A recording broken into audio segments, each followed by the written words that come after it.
And now with the most famous words in motorsports, I'm proud. And now with the most famous words in motorsports, I'm proud to present the president and CEO of the Cleveland Capital Holding Company, Mr. Mike Frost. Mike? Gentlemen, start your engines.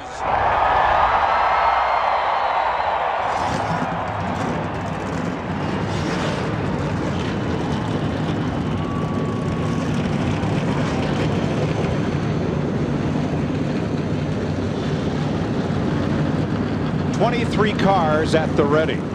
Earlier this afternoon, Martina McBride put on a wonderful concert for the crews and families of the Winston Cup teams. Boy, she really did. She's just a great voice. She has an album that's got a song called Little Bit Loud. Buddy, I'm telling you, she has a beautiful voice. There's going to be a lot loud, Darrell, but nothing little about Stock Car Racing's All-Star Night. Welcome back to Lowe's Motor Speedway, home of the Winston. Stock Car Racing's All-Star Night, and the Winston Open is the first of 3 events and multiple segments. Our Locherman race analysis with the rules. The Winston Open, 30 laps for all Winston Cup teams that competed in a race this year or last, not already eligible for the Winston. All laps count, including caution laps. The winner advances. The rest of the drivers compete in the No Bull Sprint. Immediately thereafter, 16 laps, the winner advances. And what will happen in that 30 laps, they'll throw a caution flag. And it's just like a caution comes out with 16 laps to go. It'll be for 4 laps. It's your option to pit, but if you pit, it's just like pitting in normal race conditions. But the winner of the Winston Open, he wins $45,000, plus it pays about $40,000 minimum to start the Winston. Johnny Benson's car, the number 10 on the outside pole. Jerry Nadeau's in it. Johnny is here, still nursing that broken rib from the Busch race at Richmond. And that can take, I tell you, depending on where it's broken, like up under the shoulder blade, I've had that happen. It could take 6 weeks or more for that to heal up. We show you Johnny because he's the defending winner of the Winston Open. Here's the STP starting grid. Jeremy Mayfield on the pole. Jerry Nadeau outside in that number 10 car. Traditional qualifying, 2-lap qualifying for the Winston Open. Ryan Newman all but won it last year. Jimmy Spencer finished 6th in last year's Open. Dave Blaney's got his best start in all these Opens. Kenny Schrader. Blaney's been running very well. He could be somebody to watch tonight. See, Ron Hornaday, now he's sitting in this weekend and next weekend for Shauna Robinson. They hadn't replaced him with Shauna Robinson, but what they're doing is just trying to get more information about their race car. Rick Mast trying for his 2nd Winston. John Andretti trying for his 4th. Casey Atwood, Brett Bodine. Kevin LePage, a 1-race deal, making his 4th Open start. And Kyle Petty trying for his 11th Winston. Steve Grissom, 2nd in this race in '97. Jeff Green in it for the first time. Hermie Sadler and Carl Long. Randy Renfro, who made his first Winston Cup start at Richmond, making him eligible for this. And Andy Hillenberg. Finally, Derek Cope, who had carburetor trouble in qualifying. And what they actually had, they had a spark plug tip break off, so they was only on 7 cylinders. It was fine idling, but get up to speed, it would not run on but 7 cylinders. And just thinking back to Johnny Benson, I really admire these drivers today. They are more apt to set a few races out to heal up, because you can't drive these cars today with injuries. You got to set out, you got to get well before you can get back out there and compete at the level that they're competing at right now. 30 laps, the winner advances, and everybody else packs it up and goes home. Is this a fun night, or is this a lot of pressure night for these teams? Well, I was talking to Mike Skinner, and he said, you know, I was looking at it as a test session for next week. And he said, then they showed me the entry blank, how much money these races pay. He said, you know what? It's not a test session. This is a race to go out and try to win. Mike, I have never sat down in a race car and put my helmet on. I don't care if it was a match race or a 10-lap heat race or the Daytona 500, that it was not serious business. You never start a race that you're out to win. That's your number 1 priority. Now, things will change and keep you from it, but that's your priority when you start. Everybody getting ready to go. The winner of the Winston Open wins $45,000 for taking the flag first. Plus, he's guaranteed at least $40,000 more in the Winston. That's last place money in the Winston. Winner of this race, yeah, what he's guaranteed to start, $85,000 if he should just finish dead last in the Winston after transferring. But that's chump change compared to that $750,000 that somebody's going to walk out of here with tonight. We'll get to that a little later. Everybody, good clean start here. Stay up on that wheel really good. We'll do it for you in here. Be good and smooth. Get to that throttle early now, as soon as you can. We'll beat these guys down the throttle, down the straightaway. Have a good race. Kenny Schrader, twice second in the Winston Open. I mean, as a crew chief, a lot of time you tell your driver at the beginning of a race, let's see what happens here. Let's kind of just play our own race. You can't do that. You got 30 laps. You got to go the minute that green flag comes out. But I tell you, I say it all the time as a driver, I love for that crew chief to pump me up like that. Come on, buddy, get up on that wheel. Well, get up there, Darrell. All right, here we go, folks. Here we go. Boogity, boogity, boogity. We're going racing. Jimmy Spencer didn't get a very good start there. He falls way back. Dave Blaney in the 77 is going to take the 4th position away from him down through 1 and 2. Only one position counts. First, Mayfield has it. Nadeau wants it. All right, 3 wide. 3 wide. 4 wide. 4 wide. Skinner all the way to the bottom of the racetrack. Well, I saw this tried one time and it didn't work. Whoa. We told you this would get big. Oh, we didn't think the first lap. Back there in the middle of the pack, you got to go. You got to get up front if you're going to. One guy goes home. One guy goes to the next race. We got a battle for second. Ryan Newman, as you talked about, Mike, just about won this race. Blew up with about 2 laps to go. He takes second away from Jerry Nadeau. Led 21 laps of the 30 here last year. Blew up on lap 29. We know one thing about it. He's got some ponies on the hood. Problems on Stacy Compton, who was the first car out of this race last year. Yeah, he pushed up over off of 2. I don't know if he hit the wall or not, but he got mighty close. I mean, there's such a fine line here, Darrell. You have to drive this thing down in the corner, especially in a turn 1. But if you do overdrive it, the car just washes up the racetrack. 23 cars started this race. Right now, there are 3 cars in it to win it. Right now, Ryan Newman, he cannot keep his car down at all off turn 2. Yeah, he just pushes up the hill. We'll look at Stacy Compton right here. There you see it. He got a little bit loose right there. Derek Cope got below him, and you just have to come all the way out of the throttle. About 4 or 5 cars go by you. But you learn from that. You drove it in too hard. It took off up the hill. Next time you'll back off a little earlier and keep it down. I mean, right now, this man right here, Jeremy Mayfield, in that 19, his last lap, lap 4, 29.96. Ryan Newman chasing him at 30.15, almost 2/10 of a lap slower.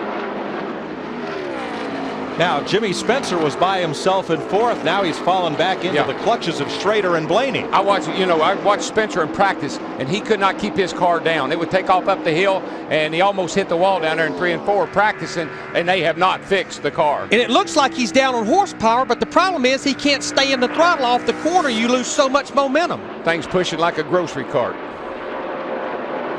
Well, there's a bunch of grocery carts all stacked together. Schrader, Blaney, and Hut Strickland. But I got to say this about Spencer. I remember over here last year, he got the rim riding. He got up around the top, and he worked his way right back to the front. He's trying that right now. And that's the good thing about this 24-degree bank, and you can move up the racetrack. There's 2 or 3 grooves here through the corners. Well, that's the thing. A driver's got to be a good driver's got to adjust. You got to find out, well, my car won't run down low. I got to find a place where it will run, and I got to find it quick. Got a battle for 6 back there. Dave Blaney in the 77, Hut Strickland in the 23 car. Ford versus Dodge right behind Kenny Schrader. And back up front, Newman is starting to run down Mayfield. He's inching in. Yeah, he's inching in little by little. And that's the whole thing. I know it's a short race, but the car still got to handle good. Dick Berggren with more on Spencer. Well, you guys are wondering what's going on. The answer is he's pushing from the middle off, just pushing right up the hill, Mike. Same thing just happened to Jeff Green, Dick, down in turn 1, and he lost about 3 spots. I think Green's got a problem. He looks like he's going to get back in line. It takes you a little bit to regroup from one of those episodes. That's when you got, you know why? You got that hand on that button telling the crew, say, whoa, you won't believe what just happened to me. Saying rut-row. Yeah, Scooby Snacks. Throw me some. Well, now the gap is stabilized. Half a second. Mayfield, Newman, Nadeau, Spencer, Schrader. That might be the thing that Jeremy Mayfield and his crew are working on. when Newman closes in a little bit, they tell Jeremy, pick it up a little bit, and he goes back and gets after it, saving a little bit for the end of the race. And another thing you want to do when you have a little bit of a lead here is save those tires just a little bit. This short of a race, you don't want to come to pit road and pit, so you want to save a little bit of tires if you can. If your car's driving good, that's easy to do. You just want to run hard enough to win. That's how hard you want to go. Here comes Schrader, chewing on 4th place. Spencer's car is so tight it just won't stay down. He's going to run in right with you. He gets in the corner good. A tight car will get in the corner good, but here's where he pays the price. A tight car will allow you to drive it down in the turn. I mean, you can drive it to the middle of the turn, but if it won't cut, it doesn't do you any good. Out there. Got a car off the pace down here coming through 3 and 4. Kevin LePage. Leader in the top right, Jeremy Mayfield. There is the gap to Ryan Newman. Meanwhile, and in the wall is Carl Long at turn 2. Nobody near him. Andy Hillenberg goes by without incident. Caution is out. Yeah, I'm all right. And caution laps do count. One car on pit road, that's Randy Renfro. He has that look. Yeah, he's going to the garage area. Now this is a fellow, Darrell, Carl Long, who can't afford to tear up that race car. That's the only car he's got, and that's not good. Because he actually tore one up out here testing about 2 weeks ago. He's getting off into turn 1 and 2. Oh, he just drove it in there, and the back end started stepping out on him before he ever got to the middle of the corner.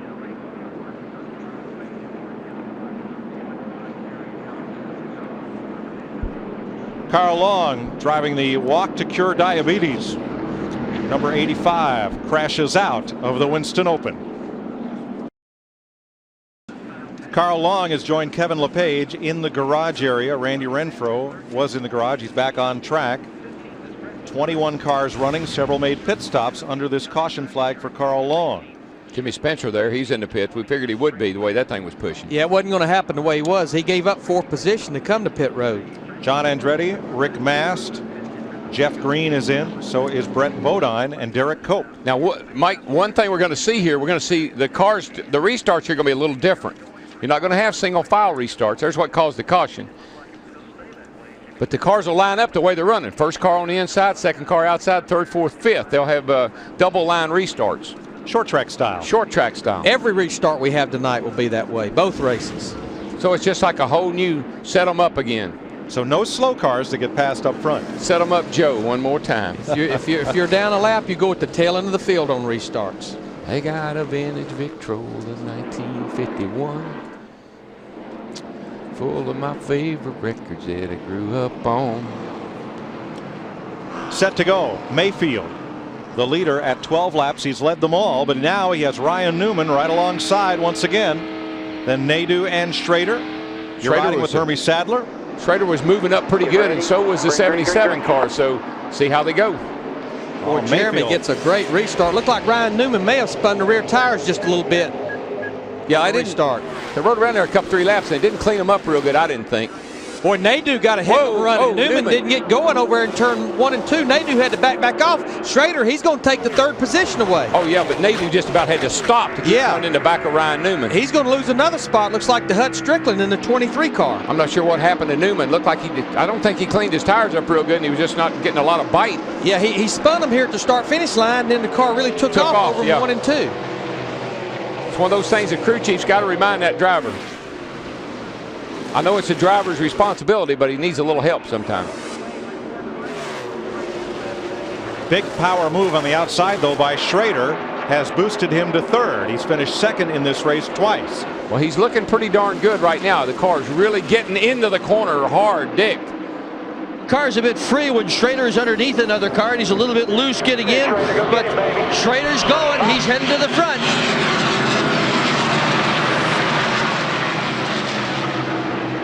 Halfway, 15 down, 15 to go. Schrader right to the back bumper and under Newman. Yeah, Newman is so tight off the 2 over there. He's having to get up out of the throttle, and when he does, buddy, here comes Schrader on the inside. Newman will carry it like you talked, Darrell. He can drive it in the corner. He just can't get off the corner. He got a pretty decent run off turn 4 right there. He's going to get the position back. You can start moving up off a turn down here in 3 and 4 pretty good. There's a good upper groove there, but you can't do that in 1 and 2 for a while. Still a little slick on the outside. Further back right here, Blaney and Hornaday fighting with Kyle Petty, who won practice last night. Kyle's had a pretty good hot rod all weekend long. Didn't qualify all that well, but he's been practicing really good. There's that pack with Mike Skinner. And here's Hornaday, Jimmy Spencer in the 41, John Andretti in the 43. Remember, they changed tires. They're back up to 10th and 11th, so those tires are working for them. I just don't think there's enough time and too much distance to make up to get back there. But what they may could do is some strategy at the end of 30 laps, possibly pop 2 tires on there for that 16-lap run. Or possibly not even come in at all. Might be. Never know. Listen, I've seen a couple of races won recently by staying out. You will not win this race by following the leader. That's right. Kyle's getting under Blaney there. That's a battle for 6. He needs to be able, when you come off before, you need to be able to drift up in front of that guy. If he doesn't give you the line, it really takes away a lot of steam. You need to use the racetrack. Got to have a room to come off that corner. There's one guy that's really not worried about what they're all doing. Boy, but we almost had a big one down there in turn 2 right there. Stacy Compton, he just can't get a handle on that car. Really stacked up behind him. Well, a number of cars are having trouble off of turn 2 over there, and there's just not an upper groove over there just yet.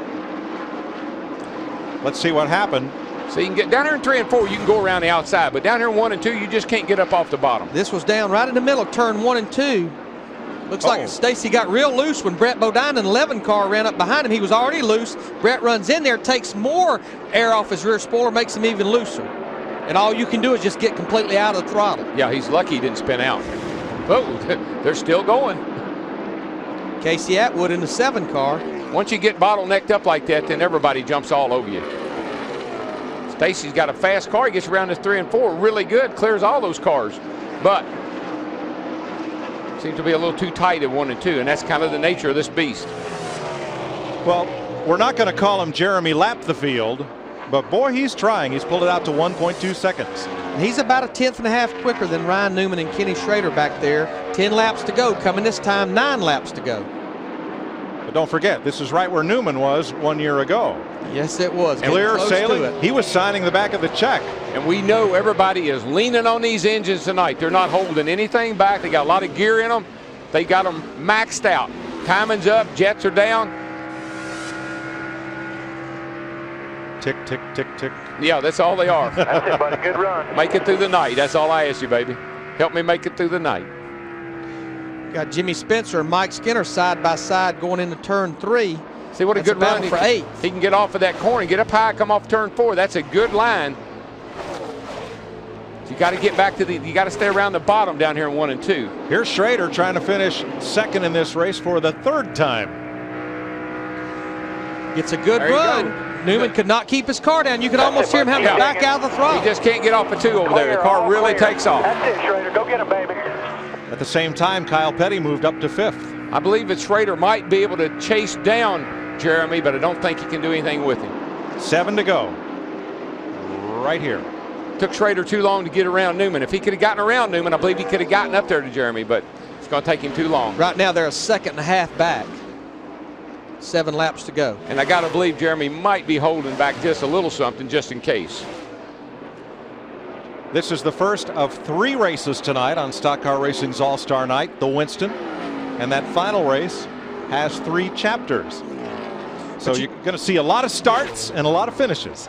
Boy, but you know, Darrell, I think the reason when that caution comes out, especially if you're at the front of the field, you almost have to get 4 tires. 30 laps is a long time on your tires here. I mean, these guys, their quickest lap was down in the 29 70s and 80s. Now they're running in the 30 50s and 60s. I'm driving it. I'm not going to argue with you, crew chief, but 2 tires or no tires will win the next segment. Now, if I'm in the back, why not gamble? Right. There's nothing to lose. I want, for that little shootout, I want to be in the front. I don't care if I only get 1 tire. This is a battle for 6 right here. Dave Blaney in the 77, Jerry Nadeau in the 10. There comes Jimmy Spencer. He has those 4 fresh tires in the 41 car. Well, this is positioning for the No Bull Sprint. That's all it is. All right, Kyle Petty keeps moving toward the front, Matt.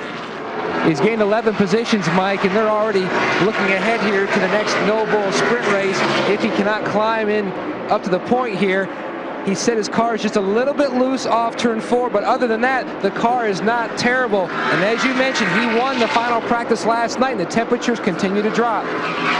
It's just a little bit loose. Leave it alone. Squeeze a half a pound of air out of that right rear and get back out there.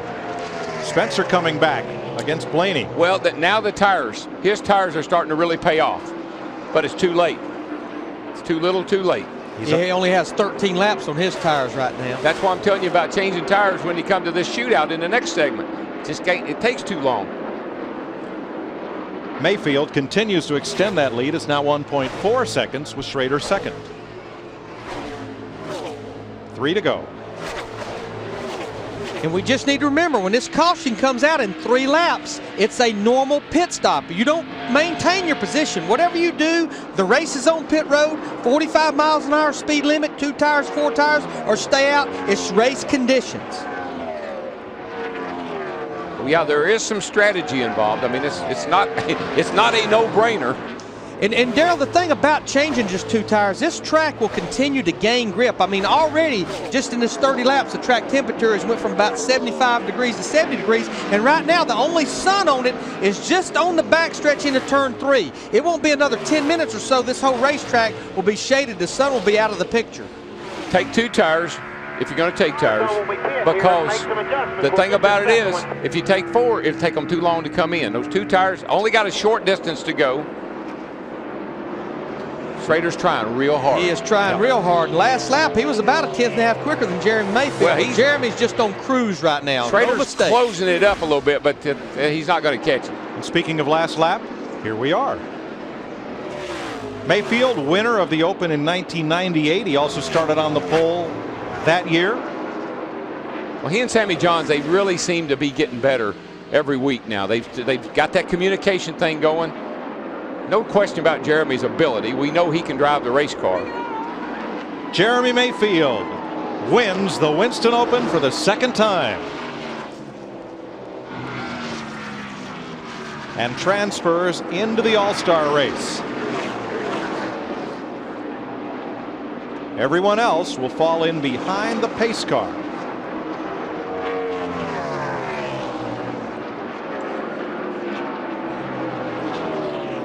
When the yellow comes out, and they will have the chance to pit or not. There's the caution.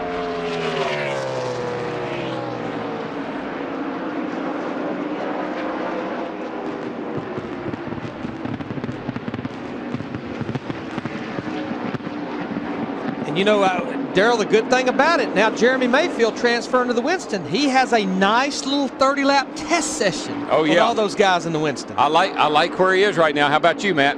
I did too, DW, and the first one of any kind for this 19 team. And Sammy Johns, you said on the radio to everyone on the team, you've got a plan. What is the plan? The plan was to get to the Winston. We're there, so just got to get our pit moved now and go. We need to get a little better on long run. Car was dropping off there at the end, so we need to go make a few adjustments. And we're in the Winston. You know, just super happy for this crew. The Dodge dealers Dodge, and you know, the guys worked hard. So they deserve it. Ray Evernham said one of the big items on their agenda was confidence for Mayfield, and this certainly has to give him a lot tonight. Jeremy Mayfield joins Michael Waltrip and Sterling Marlin as multiple-time winners of the Winston Open. Stock Car Racing's All-Star Night, the Winston, continues on FX after this. FX welcomes you back to Lowe's Motor Speedway. All-Star Racing here at the Winston Open, 30 laps complete. So Jeremy Mayfield is in the Winston. Coming up, the Noble Sprint, 16 laps to go. Whether cars want to pit, get new tires, determining how they get into this to try and fill the last spot available for tonight's All-Star 3-segment race. Let's go down trackside to Dick Bergman. Dick? With the winner of the Winston Open, Jeremy, what a great car, but what are you going to change for the Winston? Well, we got a little tight at the end, but real happy with it, man. The car was great. This whole Evernham Motorsports, Dodge dealers Dodge, just unbelievable, man. I'm just proud of these guys, man. They give me a car, and I've never been in a car that good here. It's awesome. How big a help is it that you had that opportunity to run 30 laps when compared to the rest of the guys who are going to be in the Winston, given that you start last? Right, well, that's all right. We're in, and that's the main thing. But I feel like we learned a lot, and we're going to adjust on the car a little bit now and get it ready for the Winston. But the main thing, we got this Dodge in the Winston. That's what it's all about. Nice job. Congratulations, Jeremy Mayfield. All right, thanks, Dick. And Jeremy Mayfield with $54,000 in change. This is a big night, $3 million up for grabs. This is how they finished in the 30 laps that you just saw. Ken Schrader, another second-place finish. Ryan Newman and Jeff Hammond is with me here in the Hollywood Hotel, rounding out the order. Jerry Nadeau wrapping up 10th. And then looking at the bottom 10 there. Jeff Green, Ron Hornaday in the 49 car. Hillenberg 20th, yep. And then rounding it out, of course, Carl Long having some problems with Kevin LePage. What about pit road, Jeff? And this determines some illegally, so this is going to hurt, obviously. Yes, it really is. If they enter pit road with the red flag out at the end of pit road, these cars will have to start at the back of the tail end of the field. All right, and then when pit road was officially open, everybody came. Look, man, the guys were talking about in the booth, and Darrell Walter, look, buddy, everybody had to have tires. So now everybody's back on a level playing ground, and we get ready to run these last 16 laps. All right, so Jeremy Mayfield in one more spot. And again, once we start the actual Winston, that's 90 laps with 40, 30, and 20. But one available spot that will be determined here, part of the go fast or go home theory. And who would you expect to put on a good show in this 16-lap run, Jeff? Well, the guys who got off pit road first are going to be the guys you got to look at. Just like Jeff Green, I believe, looked like he won the race off of pit road, but Kenny Schrader looked awful strong in the first run, so it'll be a really good idea to see how these guys line up and go at it one more time. And by the way, Jeremy Mayfield, the only driver to win the Winston Open from the pole twice. He did it in '98. And again, right here, of course, Matt Kenseth on the pole once we start the actual Winston when we get to that 40-lap run. Yeah, it really is. Again, a good little test right here. Jeremy Mayfield has already got a leg up on those guys, and I'm sure him and Ray Evernham are discussing what his car did, what adjustments he needs to have made before they start this next race. All right, we're going to set the field for the No Bull Sprint 16 laps when we come back. Part of NASCAR's All-Stars, a weekend at the Winston on FX. Don't go away. We'll be right back. Welcome back to the Winston, Stock Car Racing's All-Star Night. Now all the drivers have made pit stops and they are set to go in the No Bull Sprint. Ken Schrader came into the pits first, but had this problem on the left rear. Another reason why I'd only taken 2. He got 4 tires, but he will restart in 9th. The real winner on that pit stop sequence, though, was Jimmy Spencer. His guys took on 4. Now, Jeff Green, the 30 car, who's actually leading the race, the pole sitter, he took on 2 tires. Green flag, green flag. Spencer was just, I tell you, Spencer wasn't being very wise there. Not at all, not at all. Jeff Green's going to get a heck of a stop, but he changed 2 tires because he changed 4 back on lap 11. 16 laps. Good lead, but Ryan Newman gets a heck of a run on those 4 fresh tires in the middle of 1 and 2. If he can get his car off of turn 2, they won't catch him. But what about Kyle Petty? What a move he made to keep from running over top of Jimmy Spencer. Look at Newman. That car's much, much better this segment. Look at there, right around that bottom. He's going to take the lead here. 15 laps to go. Matt Yoakum.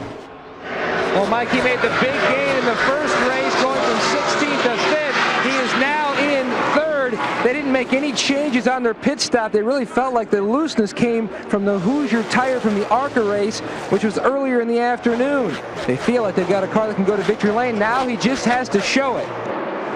3 wide as Jerry Nadeau tries to make up some ground, and he moves up to 8th place. Really doesn't matter what you move up to unless you move up to 1st. That's all that counts in this race. That's it. Don't tear up my car, boys. 1 winner, $35,000, but the biggies, you move on to the Winston. Get that 27th starting spot.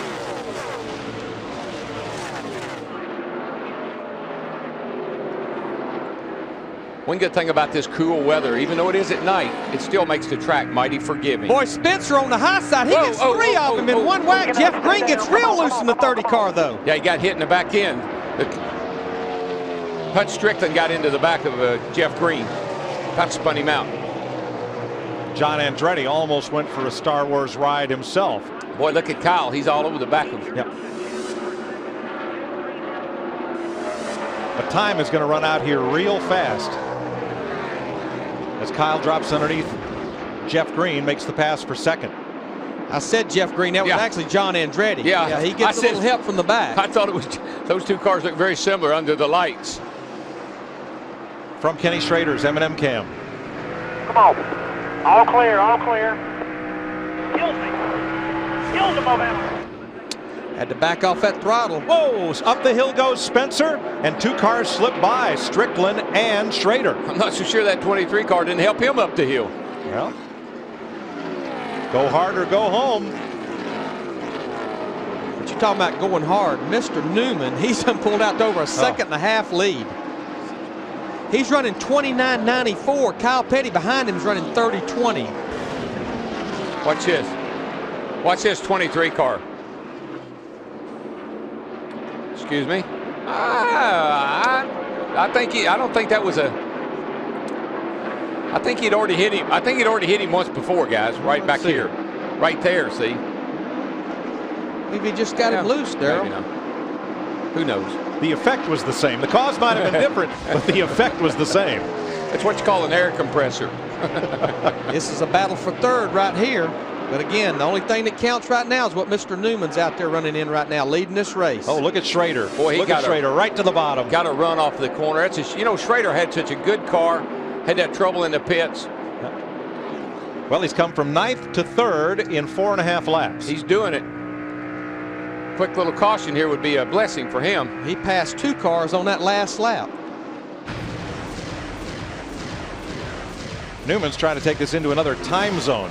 Qualifying rained out today for the Stacker 200. You'll see it on FX tomorrow from Nazareth, Pennsylvania, where Ted Christopher won the Busch North race today over Matt Kobaluk. I'll tell you, Newman is pounding it. 29.89 that last lap. I mean, that's the fastest some of these cats qualified. He's trying to drive that thing into another time zone. If I was him, I'd be thinking about last year, though. I'd be saving that baby. I'd let off of it a little bit. It's all right to wring its tongue out here in the next race. And you've heard us talk all year long, 11 races, about the 1-engine rule. No qualifying engines. You have to race your motor. Trust me, there's plenty of qualifying motors here tonight. Got to use them up somewhere. Yep. Short races, no points, a lot of money, a lot of pride. And a lot of long faces, 18 of them in this race. So those are the fellas going home. So much money. So little time. Little time.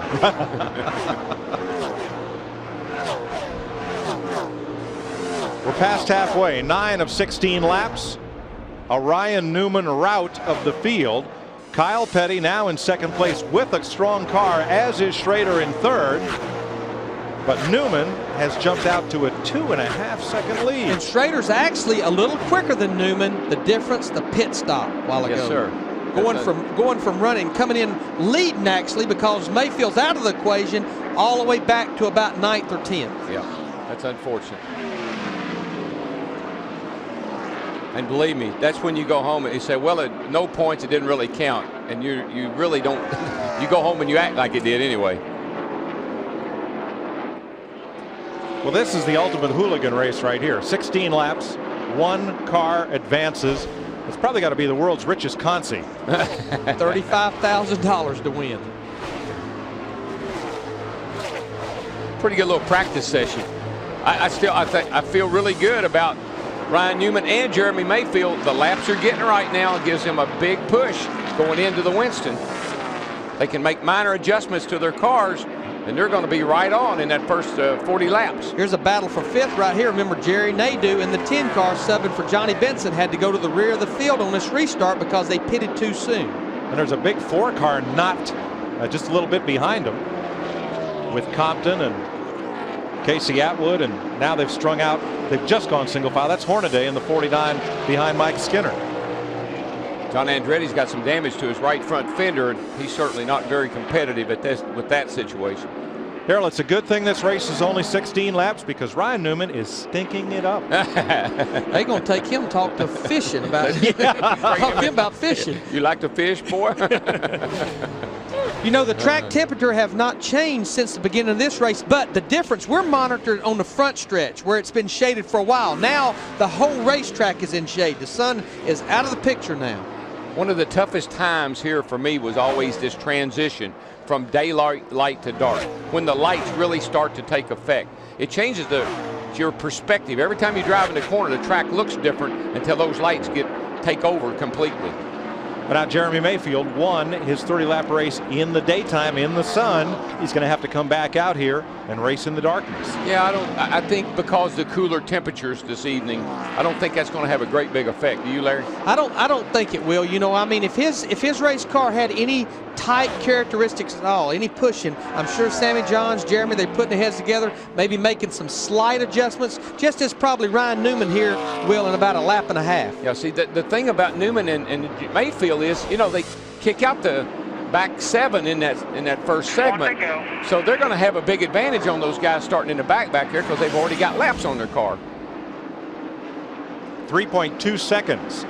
Newman over Kyle Petty, Kenny Schrader, Hut Strickland, and Jimmy Spencer. And I've watched the last 5 or 6 laps. Kenny Schrader has either mirrored Ryan Newman's lap times or actually been a little bit quicker, but too far behind to make up that difference. Now this is the Ryan Newman that we saw earlier in the year that was sitting on poles and having the potential to win a race. Checkered flag. Newman wins the No Bull Sprint. A pocket full of cash and, more importantly, a chance to race in the Winston. I'm not sure if Schrader had a problem or if it looks like something happened to Schrader coming to get the checkers. Schrader, we're told, blew up on the way to the checkered flag. Oh, yeah. Good race car, guys. Everybody built, good motor. Right there. No pressure. We'll get out of here. No pressure. No RPM. All he's got's a bag of M&Ms. And nowhere to go. Nowhere to go but home. But home. Oh, yeah, he's got some dog food. Him and the dog. Ryan Newman has won the No Bull Sprint. He and Jeremy Mayfield will take up the final 2 spots in the Winston coming up.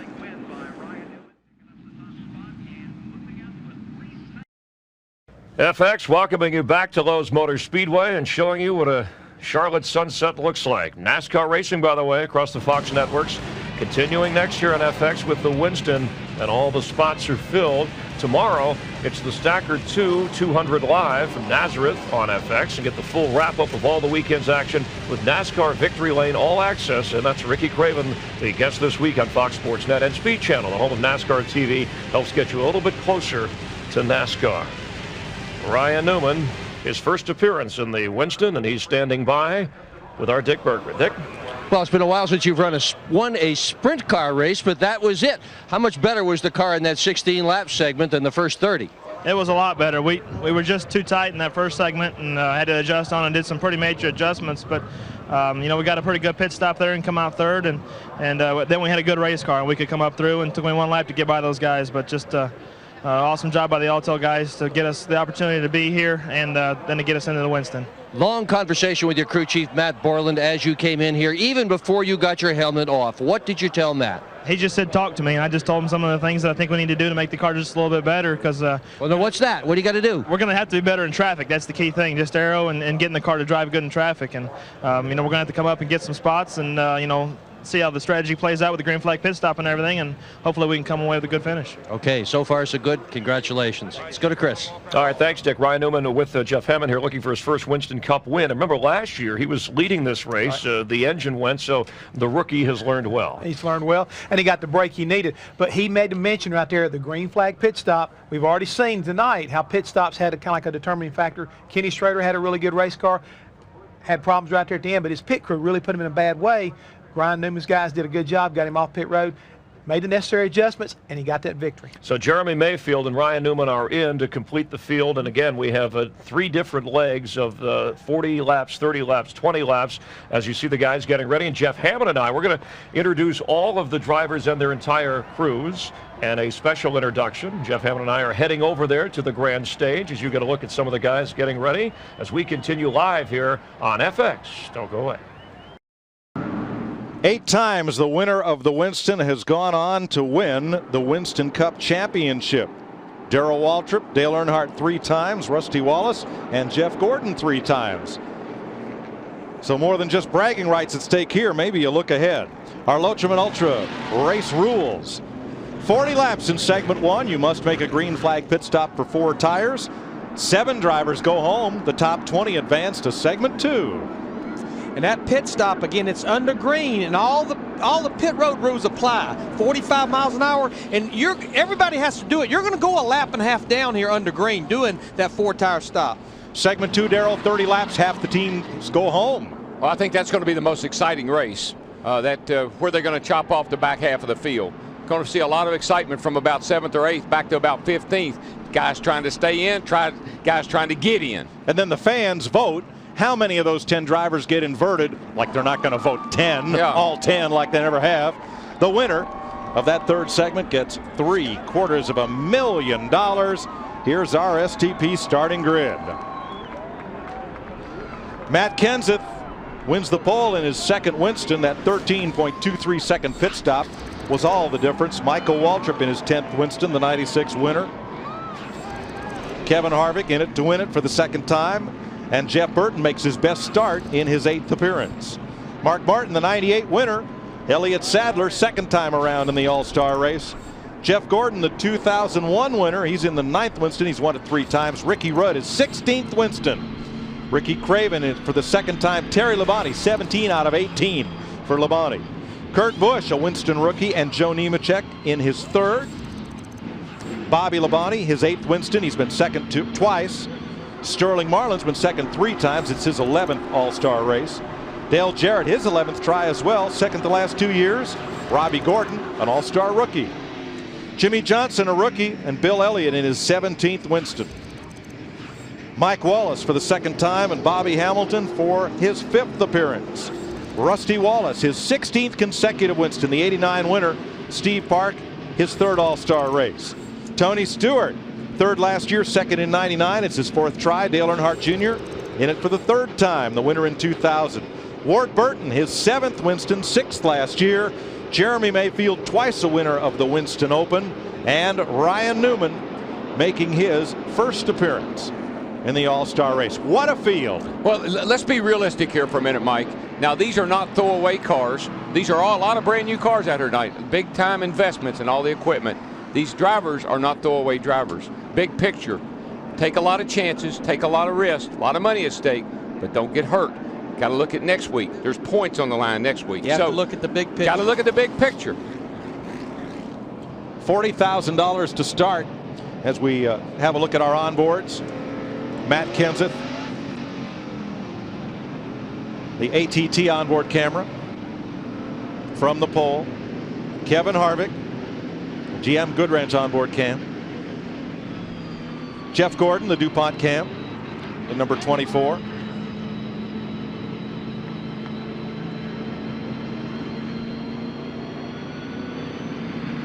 That doesn't look like Jeff. What was it, the goatee? The goatee. Yeah. Jimmy Johnson. And the Lowe's onboard camera. Dale Jarrett with the UPS cam. And the Dodge camera with Bill Elliott. And I got to believe every time Dale goes into 3rd turn, Larry, he's holding his breath. Yes, sir. Absolutely. Rusty Wallace, the Miller Lite on board.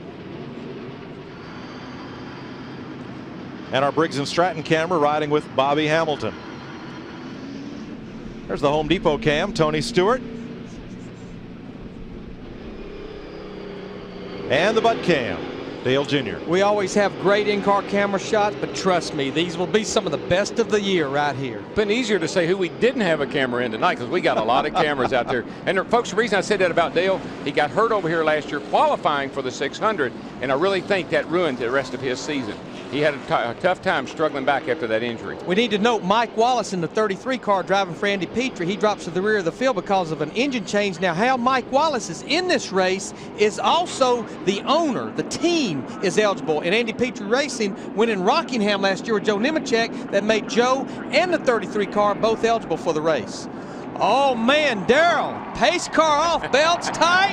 You know what they want to hear. I don't know. Here they come. That's a lot of money. That's a lot of pride. There's a lot at stake. Let's go racing. Boogity, boogity, boogity. And Michael gets booted on his start. Lost a lot of ground right there. He's going to fall in line right in front of Jeff Gordon. Headed off into turn 1. Gordon pulls to the inside. Battle for 4th. Boy, Michael started on the front row and looked like he spun the tires.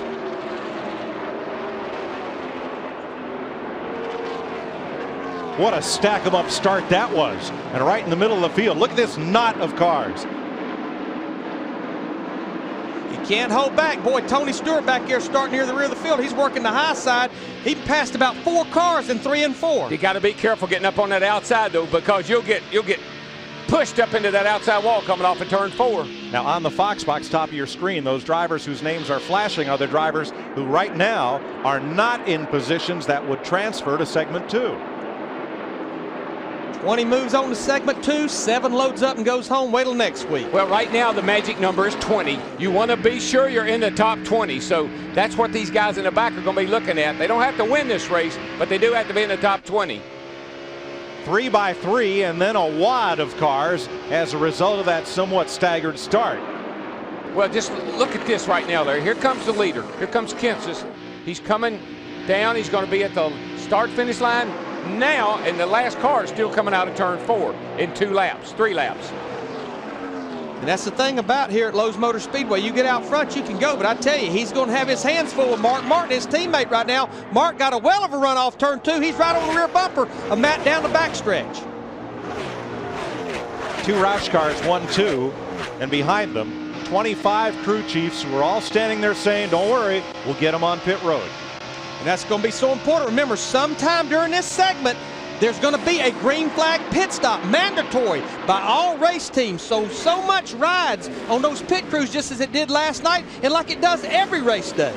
Well, there's so many. How many times do we come here and see Mark Martin dominate this race in a Busch car and win the Winston Cup car as well? And that's looking like the Mark of old right there, boys. Right here. This is around the transfer spot right here. Looking for 20 cars. The 48 car right now, he's 21st. And they are wadded up right there. The guy that's really on the move, though, is up there on the outside, Tony Stewart. Coming off turn 4 on the outside right there.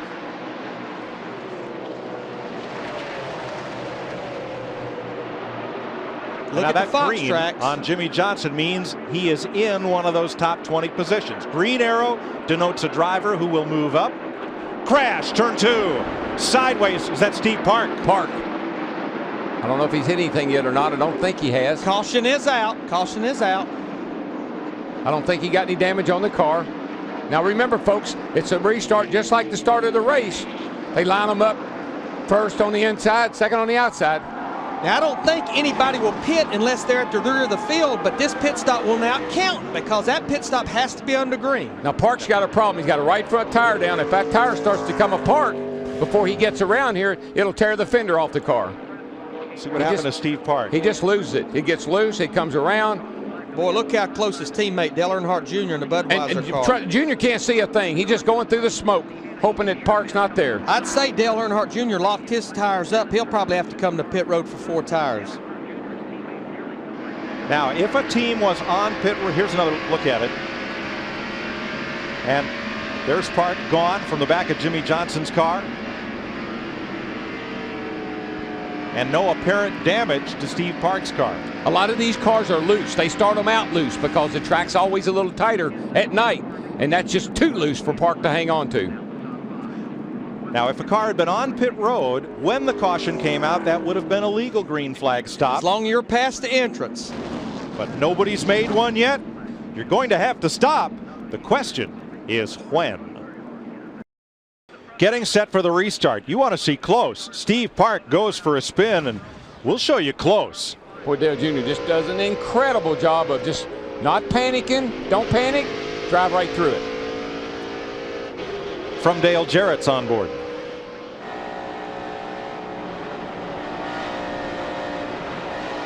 And he's saying, Dale Jr., hold your line, hold your line. Several cars made pit stops. Matt? And Mike, Dale Earnhardt Jr. was one of the cars that made a pit stop. Jr. was a little concerned that he might have flat spotted his tires trying to get out in the binders not to hit Park. So they just made the stop, and they're good to go. Mark Martin is the new leader. Won the race back to the caution flag, so he and Kenseth start side by side. All of our restarts in the Winston are double file restarts. Just like the start of the race. Right, none of this lap cars to the inside. No, and it'll be better because that initial start spread the field out. Kenseth did not get a good start. Mark Martin did. Seems like guys on the outside can't get going. Look who's in the mirror now. Jeff Gordon came right with him. They're 2 by 2 behind him, though. Kevin Harvick back there in that 29 car.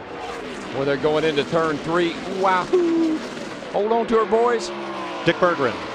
Radio contact from Mark Martin to his crew. Water temperature up to 220. Mark's not worried. Says that motor likes to run a little bit hot.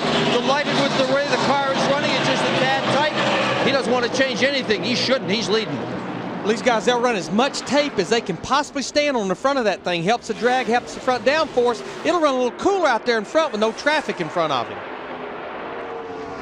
Need to document Bobby Hamilton, Mike Wallace, Rusty Wallace, Dale Earnhardt Jr., and Steve Park. All 48 pitted as car well. just stopped over there in turn 2. About caused a big wreck. I don't know what happened to him. May have cut a tire down. Right rear. One out of the right rear. Pit, pit, pit. Road speed Well, he'll get to make his pit stop. Exactly. Yeah, he'll go ahead and get 4 tires. He'll have that behind him now. So he's not out of this race. No, but having a limp to pit road is certainly hurting. Right. 45 miles an hour all the way down pit road, entering and leaving. But this is when the crew's got to stay on him now. Don't get down. We still got a chance. Everybody's got to make a stop. We make ours now. And that's going to be one critical thing too, Darrell, is making sure these drivers, you don't get caught speeding. NASCAR told me they would be watching that really close. Here's the battle for the transfer spot. Ward Burton has it. Bobby Hamilton looking. And Ward drives right under Dale Jarrett. 20 advance, 7 go home from this segment. And for the folks at home, I know we always show the leader a lot, but to me, this is the race here. Yeah. This is it. We had a lead change. We didn't even know it because we were watching them transfer.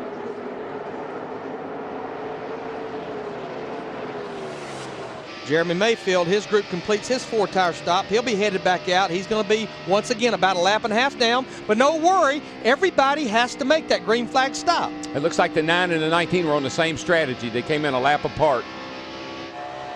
I don't see anything wrong with coming in now, getting yourself out of that wad of cars. Oh, trouble back straight away into turn 3. Marlin goes for a wild ride. Here comes a couple of more. Rusty Wallace, Dale Jarrett, an 88 car. Bobby Hamilton.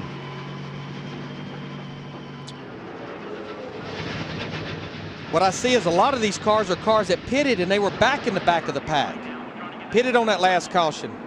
All right, Sterling moving around in the car. The car is taking a hard lick. Dale Jarrett, okay. Rescue workers coming to his aid.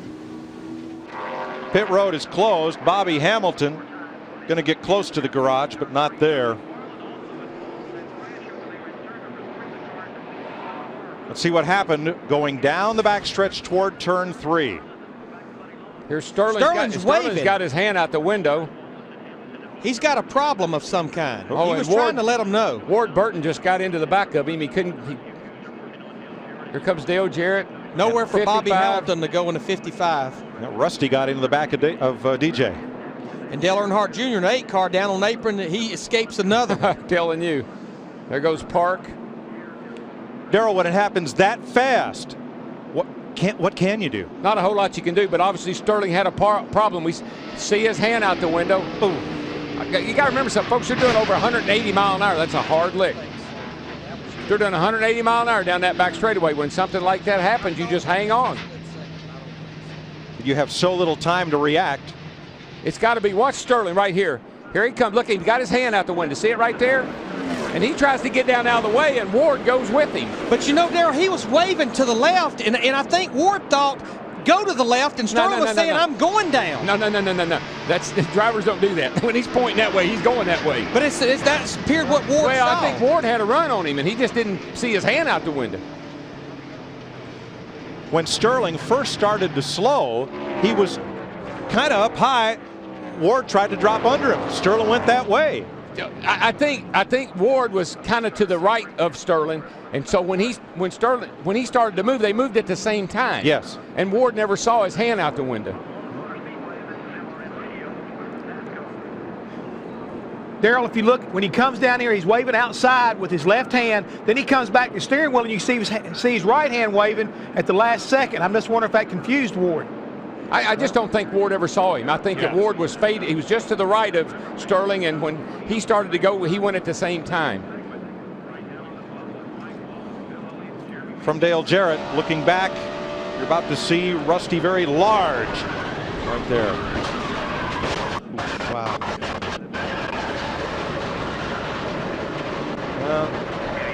Looks like we bought another camera. Yeah, I'm okay.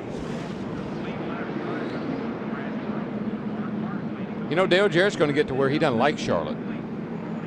It's been hard on him. That's actually the same car that he wrecked qualifying when he wrecked over there in turn 3 and 4 a year ago. It's the first time they've run that car since then. He's got the third turn blues.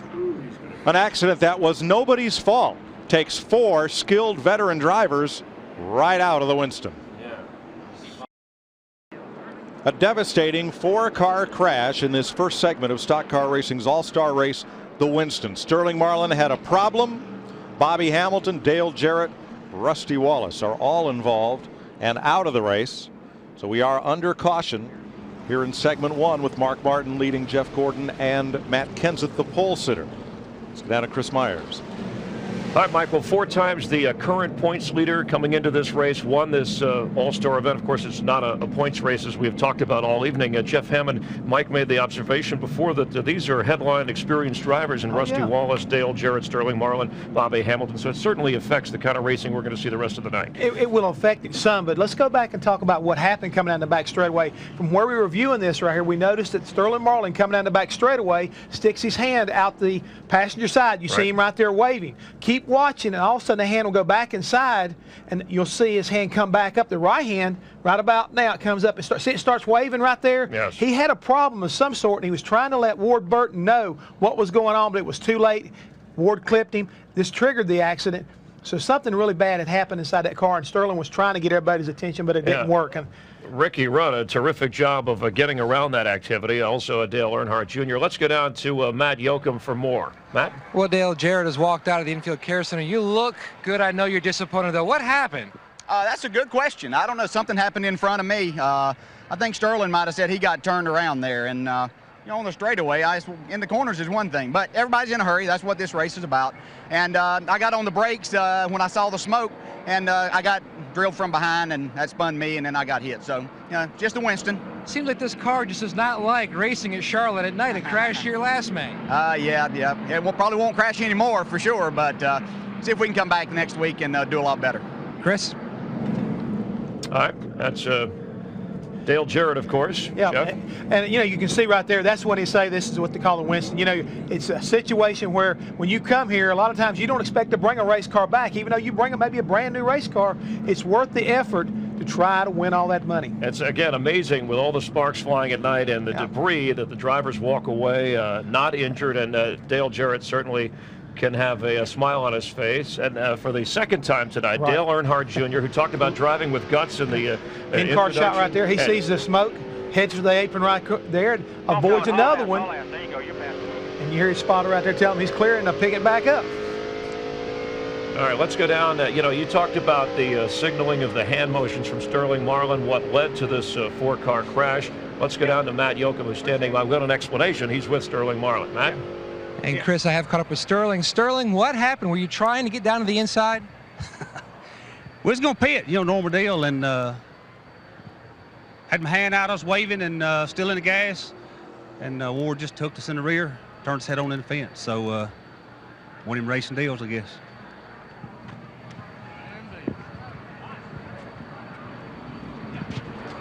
Thanks, Matt. And there's a look at Ward Burton, the Daytona 500 winner. You know, if we reflect back to the Daytona, I think there was a little incident, if we recall, in which Ward Burton I don't think it had anything to do with that right there. Again, this format is a little bit different than what we're used to seeing, where the guys are trying to make these things, these green flag stops, and some strategies come into play, and I think that's probably what has happened here. We thought he had a problem, but hey, he was trying to get to pit road to perform that service so he could get back out there and have an opportunity to win this thing. Wreckers and checkers. That's exactly right. Part of the strategy. Let's go back up to the broadcast booth with Mike Joy, Darrell Waltrip, and Larry McMounts. Okay, I see what happened as we look at a replay of this thing. Now that we've talked to Sterling, if you'll look back here, he's pointing. See, he's got a finger. I'm wanting to go down on the inside. Let me down to the inside. Now he gets his hand in there and starts waving. So I'm going to pit. I'm going to pit. And he got ran over from behind. But I still, Darrell, that finger pointing to the inside, I still could possibly see where Ward Burton was maybe thinking he wants him to go to the inside. I mean, I could see where it could be very confusing. Larry, let me give you one more possibility. Ward was on the outside of Sterling when he had his hand out the left window. I don't think Ward could see that. He was definitely not right behind him. No. He was favoring the right-hand side. Don't think he could see that. Jimmy Johnson is going to pit again. He pitted during the prior caution. And Jeremy Mayfield in the 19 car, he pitted about a lap or so as well. Now they're losing track position, but I still believe this is and Darrell, you and I were talking about it, I think this is a break for Bill Elliott, Jimmy Johnson, and Jeremy Mayfield. They went a lap and a half down, making their green flag stop. They've made that half a lap up now with this caution. These other 20 cars still have to make their pit stop, but I believe we'll see them there just as soon as they take the green flag when they come back around. Good news, bad news. Everybody says great time to pit, and everybody's going to pit together, and that's going to put a mess on pit road, which you didn't want. You want to be an all-star stock car driver? Watch carefully.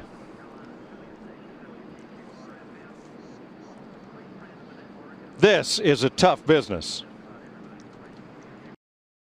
First segment of the Winston under caution here on FX. Welcome back live to Lowe's Motor Speedway. And don't forget, right after the race tonight on FX, we'll have a special extended post-race coverage for you on the Speed Channel. And then after we go off the air, you can switch over to the Speed Channel for more interviews and race analysis. And then on Monday at 7 Eastern, 9 Pacific, NASCAR Inside Winston Cup. On Friday at 10 Eastern, go trackside at Charlotte with Darrell Waltrip, Larry McReynolds, Jeff Hammond, and Steve Burns. To get Speed Channel, call 888-22-SPEED. That's 888-22-SPEED. In the Hollywood Hotel, trackside with Jeff Hammond, Chris Myers. And let's go back over this because we've had a couple of different views of what caused this wreck. And even though he was signaling, was it the right time for Sterling Marlin to signal? And it looked like Ward Burton was not in a position to see him with the cars bunched up. I'm sure that's what happened to Ward. That's not something he would have done intentionally. I can say that right now. But I think that kind of thought process is exactly what he should have been doing. Darrell and Larry have kind of set it up. It's a good time. Everybody's bunched up. I believe we'll see that same kind of philosophy and thought process happen again during this next restart.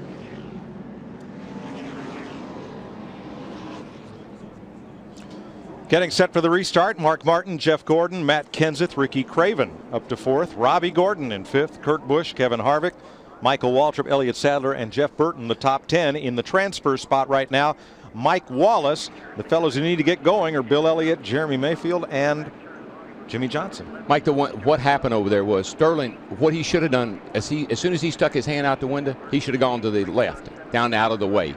That would have signaled everyone, I'm going to the pits. But there's so much at stake. You got to make a quick stop. He wanted to stay up there, run as fast as he could to get down here to the entrance of pit road, so he was staying out there longer than he should have.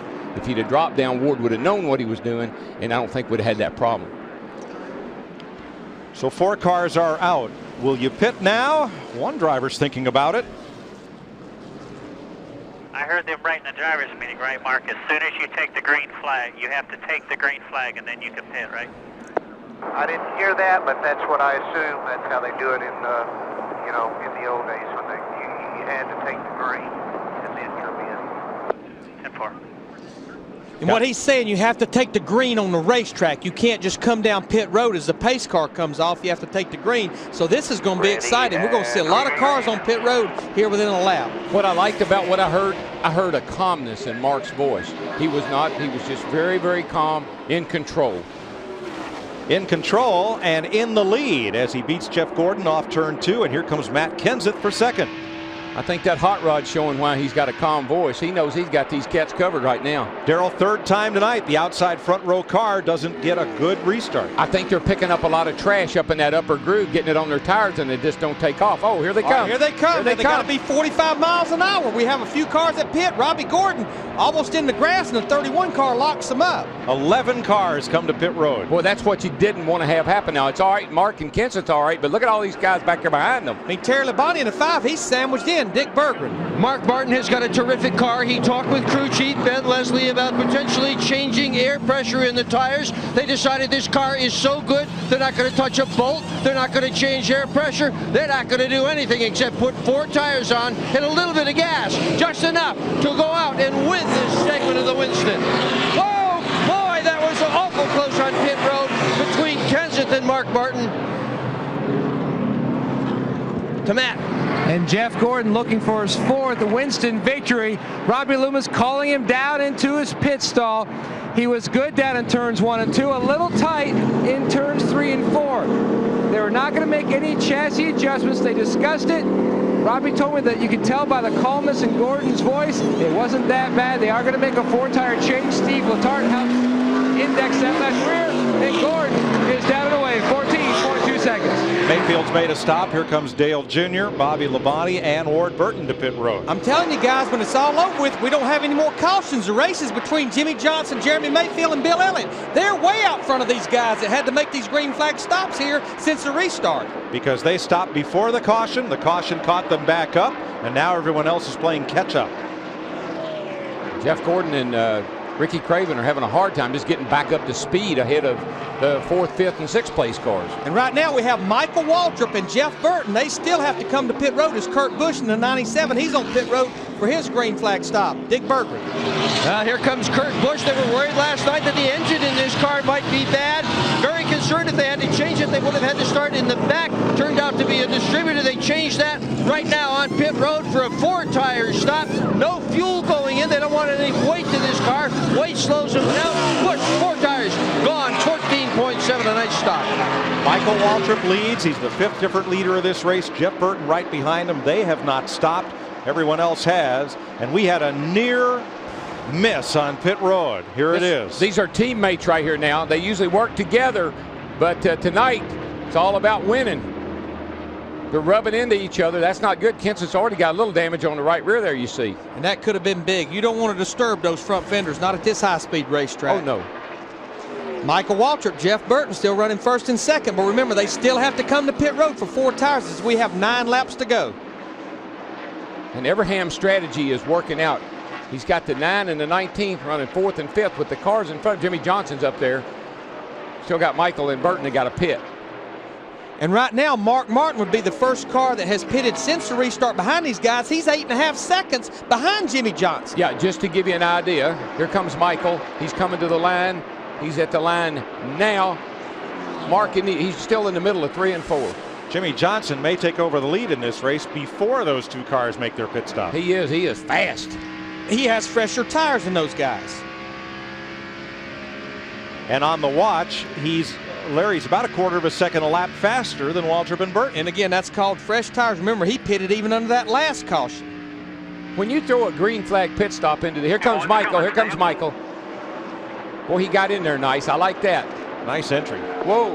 Okay, come to the start finish now. He brought her on pit road, buddy. Dick Berggren. Michael Waltrip, 3,900 RPM in 2nd gear, among the very last to make his pit stop. Like the others, this must be a 4-tire change. They don't have the option of 2. Rules require 4 tires. No fuel, 0 fuel going into this car. As others are out there racing, Waltrip on pit road. Not the very fastest pit stop we've seen all night by any stretch of the imagination. Michael jazzing the motor, 17-1, just plain a slow stop. Not a good stop. Jeff Burton, the leader. Right now, the going homers at the end of this segment would be Ryan Newman, Steve Park, and Mike Wallace. But they're all right there together. Well, if you're Frank Stoddard, Jeff Burton's crew chief right now, you're a lonely guy, Larry. Well, yes, you are. Don't you think, Larry, the longer he sets out there now, the worse off it's going to be? Yeah, because again, he's giving behind. up a lot of time to those fresh tires. He's sitting out there with 35 laps on his tires. And Jimmy Johnson's going to pass him before he gets to the pits. Well, Jimmy has actually already passed him. Jeff Burton is basically on a lap by himself right now. Jimmy Johnson just got back on the lead lap by passing him. Right, and that will all change when Burton makes his mandatory stop. Ooh, I thought he was going to try to come down there then. 4 laps to go. If I put on throttle to it, it goes at 9,500. 9,500 at the transfer spot. Somebody's turning 9,500. That's a lot of RPM. I know that. And remember, Ryan Newman moves into 20th. With 4 cars in the garage area, there's 3 cars in this pack right here, which right now would be Ward Burton, Steve Park, and Mike Wallace that would not transfer.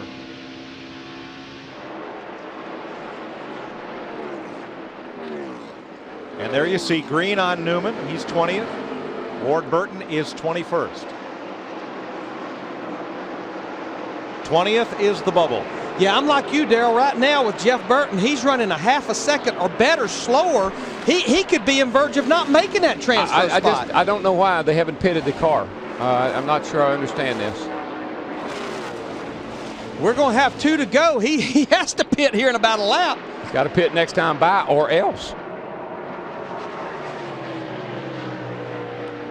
31-12. We didn't miss something, did we? I don't think. Steve Park and Mike Wallace have lost touch with the pack. So it's between Ward Burton, Ryan Newman, and Jeff Burton pretty much as to which other driver does not advance to segment 2. Well, he's got to come to pit road this time. He's down on the bottom of the racetrack. He's not coming. Darrell, what if your pit was before the start-finish line? You pitted on the last lap, and you only had to jump across the line. Yeah, because the start-finish line goes all the way across the road. That's what he's going to do. That's what he's going to do. That's what I'm trying to say right now. They're on a strategy move right here to make that pit and just go across the start-finish line, and they'll be good. Wow, this is either crazy or brilliant. We'll see here in just a second. Here he comes. All right, he's coming to pit road now. And he has a 26-second lead on Jimmy Johnson. Here it comes, guys. How about that? And what he'll have to move about 50 yards to cross the start-finish line. Dick Berggren. Well, here comes Burton now. Let's see if that's in fact what he's going to do. It's going to be a 4-tire change mandatory. Frank Stoddard just calmly sits on top of the box. His crew chief watching all this go on. No fuel. Of course, they don't need it. They don't have to go very far. Burton now slow in the left rear. Here he goes. Ward, Steve Park, and Mike Wallace will be headed home at the end of segment 1.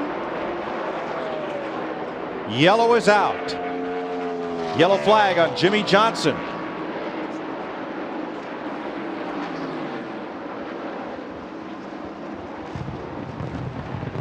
I got to be the first to admit, I'm a little confused.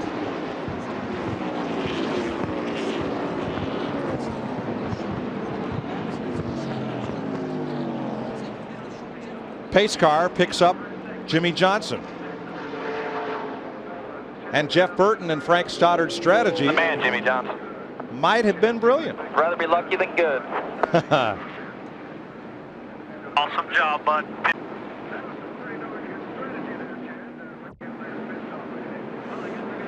But now we'll have to check with scoring because our monitor's showing 41 laps. This was a 40-lap heat. Now he's back up to Jeff Burton's second. Now things have been reordered. Jeff Burton slips across the line.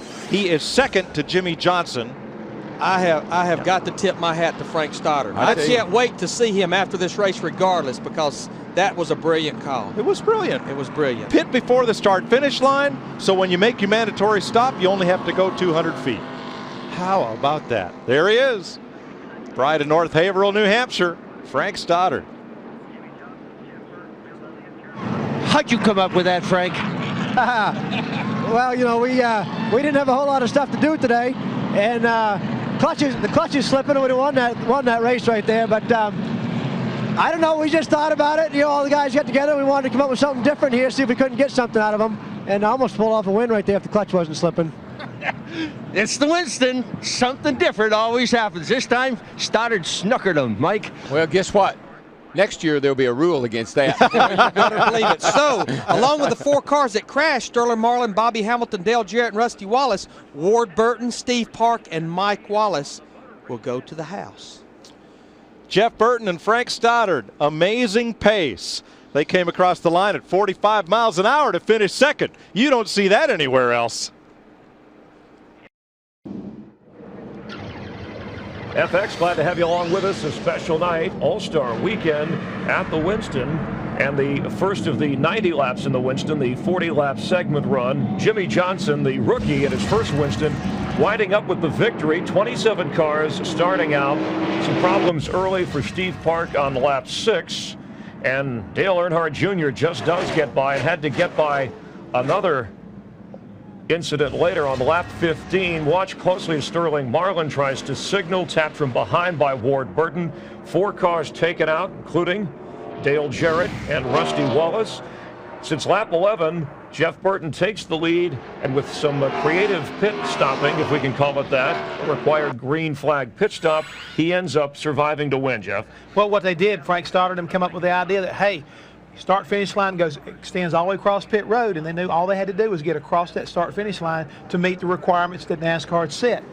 Now, and when I say to win, obviously to finish second and transfer into the main to the second round. And do you think briefly that NASCAR will make an adjustment on this rule for next year? Absolutely. All right, let's go back upstairs, get ready for the next run. 30 laps in segment 2, and rejoin Darrell Waltrip, Larry McReynolds, and Mike Joy. Now, I said at the end of that segment our scoring monitor showed 41 laps, and let me explain that. 40 laps is the distance, but rather than wave the caution and have drivers racing to the caution flag, they let the field come through on lap 40. Scoring is frozen at that point, and then as they come around on the next lap, they wave the caution. That lap is erased, and we restart after 40 laps complete. And here's the rundown. Jimmy Johnson, who had trouble early, came out a winner. Jeff Burton with that late stop. Bill Elliott and Jeremy Mayfield also made early pit stops. Mark Martin had a fast car, but maybe the wrong timing on his stop. Craven, Gordon, Busch, Rudd, and Junior, the top 10. Only 20 cars left. Here are the rest. Gordon, Kenseth, Harvick, Waltrip, Sadler, Labonte, Stewart, Nemechek, Labonte, and Newman. But when 30 laps are done, there won't be as many as there are right now. Business is fixing to pick up. Right. No pit stop here. Thank the good Lord. Right. Half the field will disappear after 30 more laps. This is right here what is the most critical thing. Pit stop in the first segment, most critical. The start. Right. Get launched out of here, get going, and don't let anybody catch you. But 10th place right here is doubly important. Not only is it the bubble, the last transfer spot, if the fans on NASCAR.com voted like we think they did, 10th place will also be the pole sitter in the final segment. So 10th goes to the pole, probably 11th goes home. That's where the battle will be. Better believe it will be. I don't think we have to worry about up front. But you're right, Darrell. You get a good start here, you jump out there, baby. You'll be gone. Launch it. I don't think there's enough boogies for this. I don't either. Let's go. We've got all the boogies we'll have tonight. It's down to business now. Pace car off, 30 laps. This is the segment I've been wanting to see right here. Yep. 30 laps, half the field goes home. Green flag. Jimmy Johnson, 48. Burton can't go. He's pulling up out of the way. Remember, he's got the clutch problem. He took off though, Larry. I think it's terminal. Yeah, he's got a big problem. He's going to go all the way to the back. Yeah, he took off. He launched out of there pretty good. I thought he was going to be okay, but then I think it must have let go on him. But you know, if that clutch is slipping, you know, it just the RPMs is running up. You know, we heard him earlier, I think, talking about 9,500. That's probably what was happening. The motor was revving up that high. The battle is for 4th. Gordon and Mayfield. Boy, side by side down in the first turn makes me really, really nervous. The guy on the inside has got his hands full. Boy, Mayfield is really pinching that 24 car down as they come off turn 2. Ricky Rudd on the bubble after 1 lap. 10th place.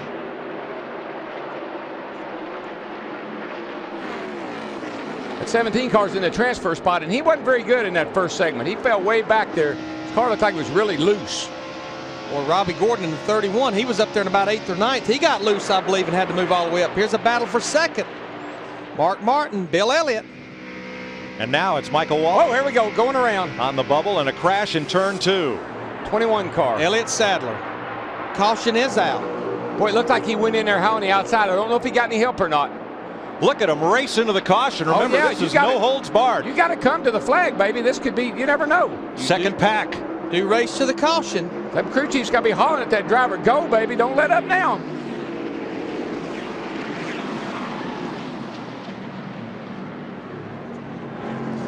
That was a wad right at the flag. It looked like Talladega, the finish at Talladega.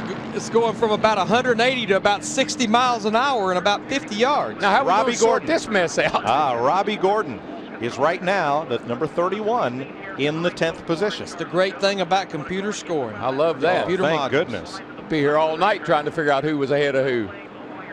And never would make anybody happy. There's Gordon. There's the green arrow denoting he is in 10th place as they came across the line. I don't know what's going on there between. Well, right now he's in 11th because Michael pulled up alongside him, but the computer, well, Michael, which is unofficial, but it says that Michael is 11th and Gordon is 10th. I think he and Michael came across real close. Michael's actually done a good. His car looks good. Darrell, they came across 4/100ths of a second apart. Yeah. Actually, I'm pretty impressed with Michael's car because he's come up through there pretty well. Got one car coming to pit road. I believe that's Ricky Rudd in the 28 car. What happens to Sadler here? Oh, there he goes. Looks like he got in just way too high. And that's what I saw. When I looked up, he was high already on the outside going around, looked like. Don't think he got any help.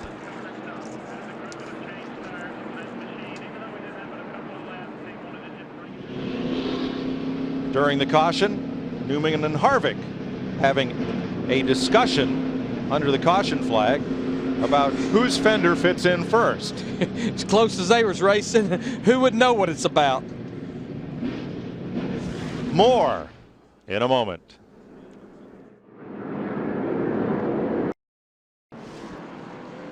We're under caution as Elliott Sadler has crashed out of the Winston. Trouble down in turn 1. Jimmy Johnson leads from Mark Martin, Bill Elliott, Elliott's teammate Jeremy Mayfield, and Ricky Craven. Elliott Sadler, let's see if we can see what happened here. Getting down here into turn 1. Boy, something must have happened. It had to happen before this. Before this, it got hit because he was way. When I looked up, he was way loose before he got to the corner, as if he got tapped from behind. And when I think I know who tapped him now. Well, let's see. Was it? Oh, you don't need Fox Sports for that. Man, that was almost a direct hit. Sadler not happy with Ryan Newman. Now, I spiked my helmet like that one time, but they paid me to do it. I think you were in Victory Lane. I was in Victory Circle at I think Daytona. you were there with him. Yeah, I think it was. Bam. Daytona 500. And the automatic ball return. And yeah, I'm loading up. No, I don't think I'll do that again. Okay. I'll tell you what, now you take Ryan Newman and Elliott Sadler, that's a couple of pretty strong bulls there. Now, in that run to the caution flag, who will line up in the 10th and transfer spot? Yeah. Martin and Elliott side by side. Fox Track says Robbie Gordon 9th, 10th, 10th at the line.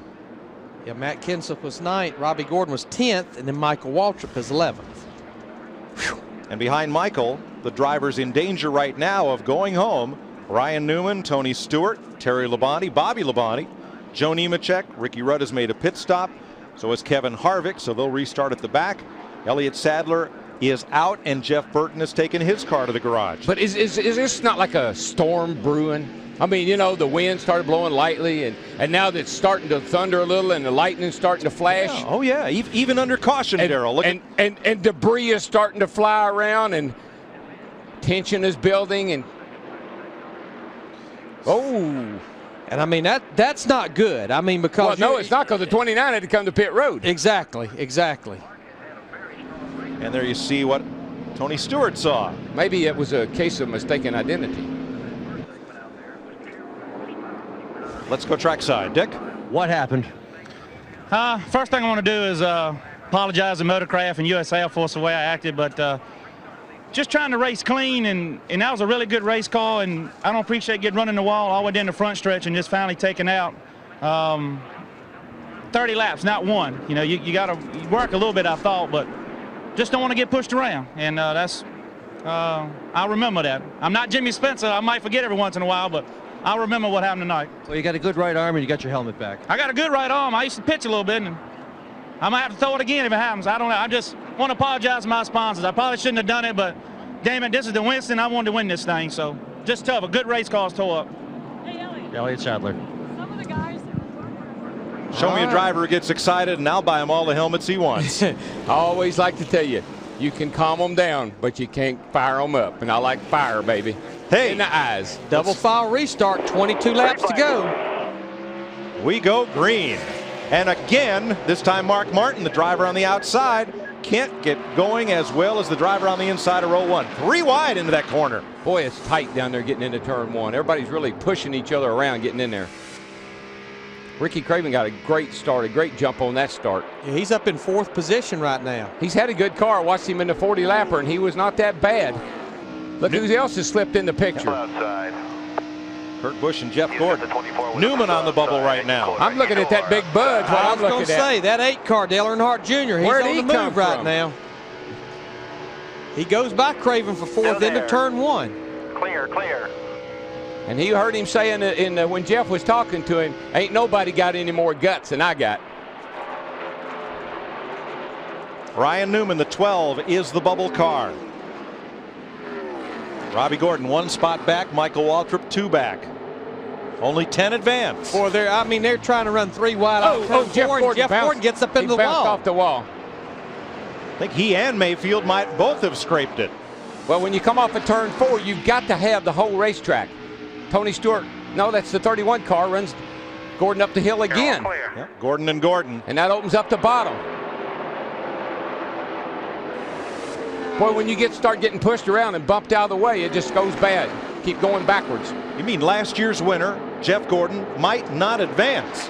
He's right now. He is not in front of the 10th place car. He is not in the transfer spot. He's in jeopardy right now, but I don't know about, Jeff Gordon's a pretty savvy guy. If he thought they were going to invert 10 cars, where do you think he'd try to car in the wall?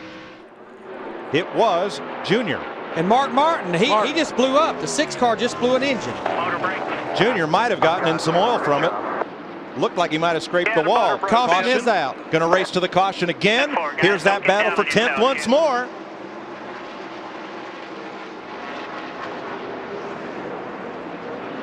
I don't know, Dale. Robbie Gordon. The wall back there. He may have to come to pit road.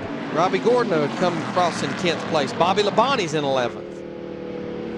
Oh, this is a little bit. This is like to Talladega. Mark Martin in the 6. He just takes his car to the garage area. Pretty much done for the evening. I'll tell you one thing. He had her tuned up. I'm going to give my bag to the 97th. Martin will finish 18th. I tell you though, he had her tuned up tonight. I was very impressed with Mark. The way he drove, the way the car was. He's going to be tough next week. Remember, these caution laps in this segment, they do count. It's that last 20 laps they do not count. 20 green flag laps. And right now with Mark going to the garage area, there's 7 cars on the racetrack that will not make the transfer. Right. Now what we show you on Fox Tracks is the laps in this segment. We've completed 13 of the 30 laps in segment 2, which will take us to 70 laps total. Now, the first 40 laps were, other than that one accident on the back, which was an accident, well, wasn't not a lot going on other than the strategy at the end. But, buddy, we've had some action in this one. Yeah, no strategy here. No, baby. Another full weekend of 24 racing to pit across road. the Fox networks, beginning Thursday on FX with Winston Cup qualifying from Charlotte. 5 cars have come to pit road. Jeff Gordon, Joe Nemechek, Michael Waltrip, Terry Labonte, and Tony Stewart. Now, no pit stop is required, but they're toward the back of the pack and want some tires. And the only car that pitted that was in the top 10 was Jeff Gordon. All these other cars were at the back. Darrell, that's kind of a no-brainer. Get you 4 tires, fresh tires, make some adjustments. Yeah, I think Jeff had to. He got bumped up into the wall down here, and I think he was worried about the right side of the car. I'm a little bit worried about Dale Jr.'s car because he got up against the fence off of 2 over there. But as he goes by, I see very little, just some scrape marks on the side of the car.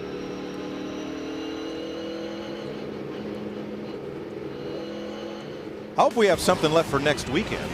Well, we've got a lot to do. These are all new cars, but they act like they don't like them. No, I meant us. Winston Cup qualifying Thursday on FX.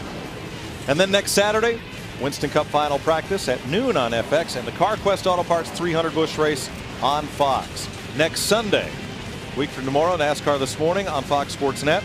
The Coca-Cola Racing Family 600 on Fox, 5 p.m. Eastern Time. That's after that other 500-mile race. We'll be here. Now, Jeff Gordon. Little tear off. And, bye, Mr. Squeegee. He didn't need that. Goes off the right side. NASCAR cleans the track up. You don't need to help him. Trying to clean the right side and give him a new view out the left side. Yeah, he wants to see who hit him. He doesn't necessarily want to see where he's going. It looks like, what's that? SpongeBob and SquarePants over there working on the window. That's where it's supposed to go. Oh, that's... The guy on the, where's the guy on the other end of that? He's not cleaning. He left. Yeah. He's beating the traffic along with the fellows out of the Winston Open. Matt? Tony Stewart is making a second appearance here on pit road. They noticed that on his first stop that he had damage to the right front headlight cover area, so they're going to take some huge pieces of tape and try to fix that area. He was also tight, and I feel like that's the big reason why. Now those sheets that they're putting on there are sheets of black tape, duct tape, and they've worked over there. They put that all together to make a Band-Aid for that thing.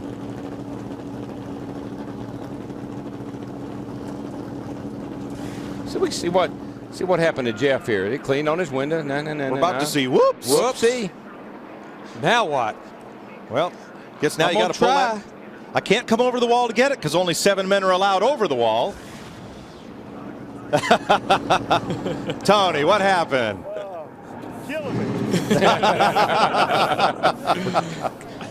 That's the trouble with all that videotaped evidence. Yep. Busted. All right, Dick Berggren on the second place car, Bill Elliott. Well, it's running quite well. I just talked to his crew chief, Mike Ford, who said that in the first segment, Bill was just a tad tight.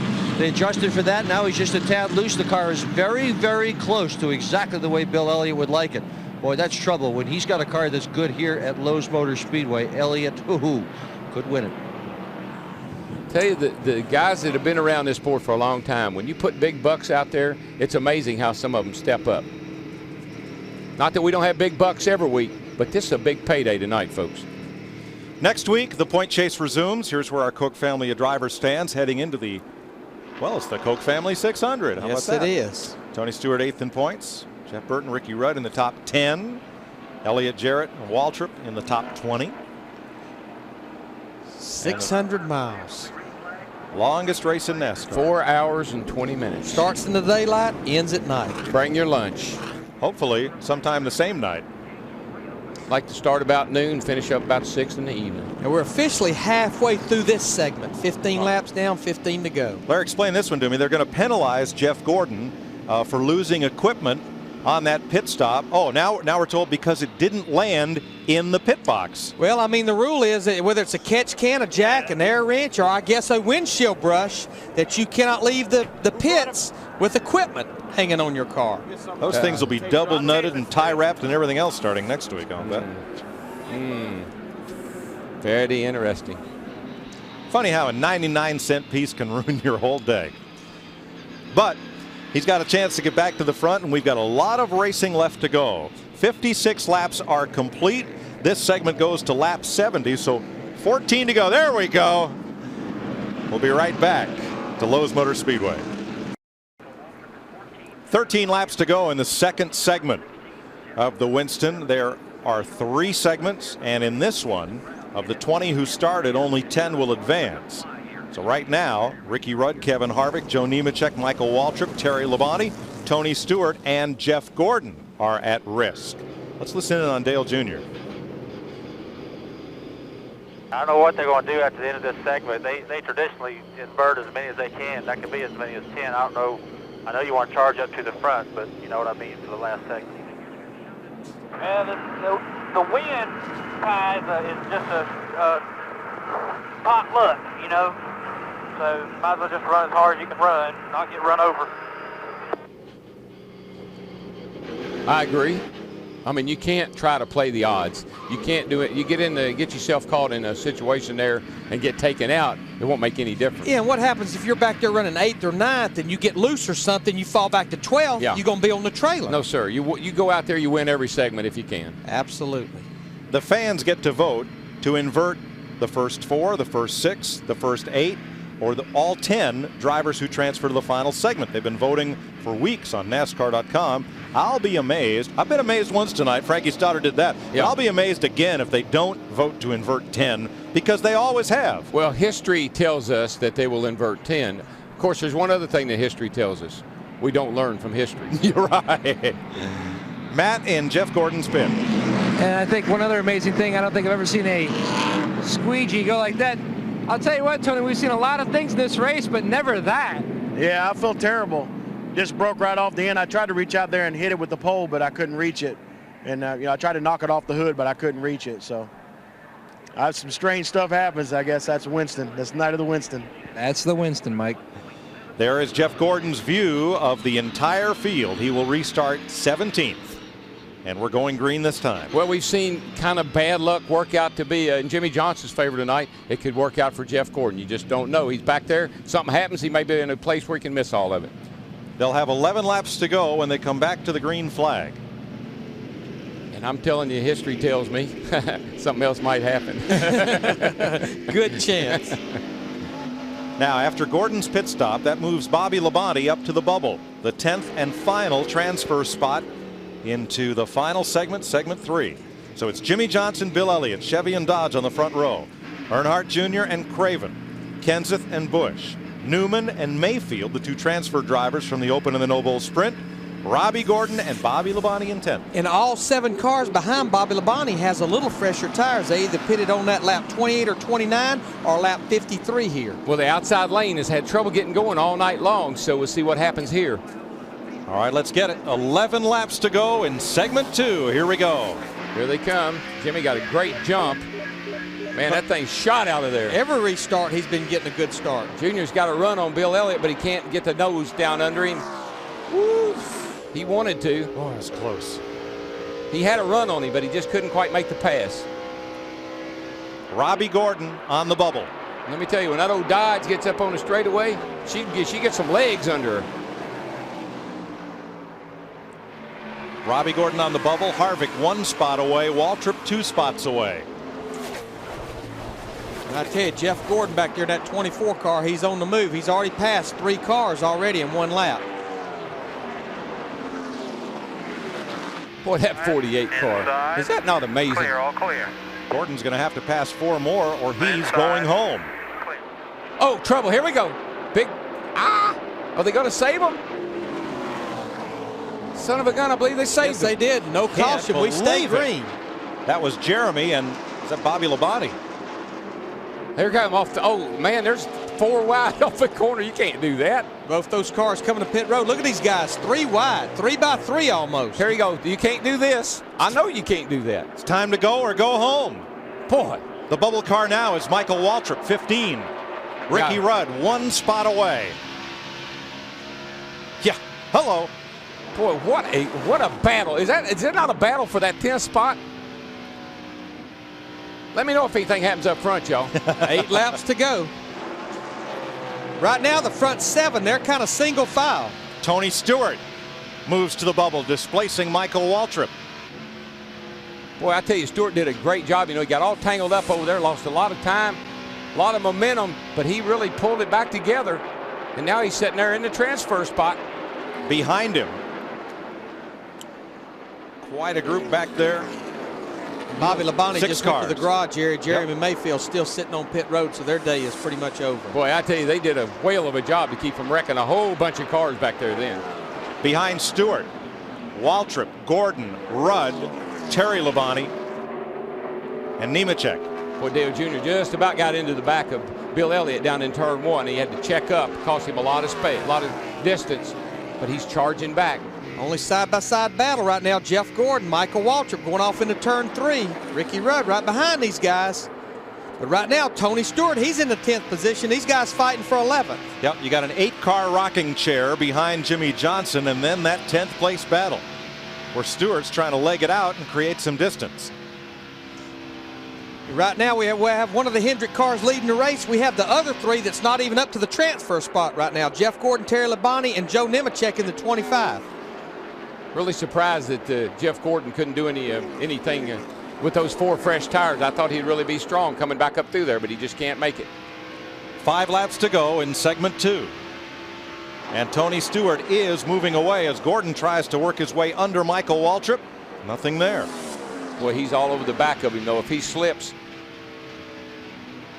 Michael just better not look back. But meanwhile, Tony Stewart's getting further and further away, and that's the 10th place car. That's what counts. He is all over the back of Michael. He said, come on, man, you're holding me up. Michael said, no, I'm not. If you want to get around me, pass me. 4 laps to go this time. Here he goes. You want it, you got it. Outside. Ah, here comes Michael right back after him. Gets that run on the high side. Well, you know, when they're trying to get to 10th spot, I'm sure Jeff is thinking, you know, Michael, you let me go, I might be able to get to 10th. But right now, back there running side by side, they're not accomplishing a thing. Nope. Not a good move.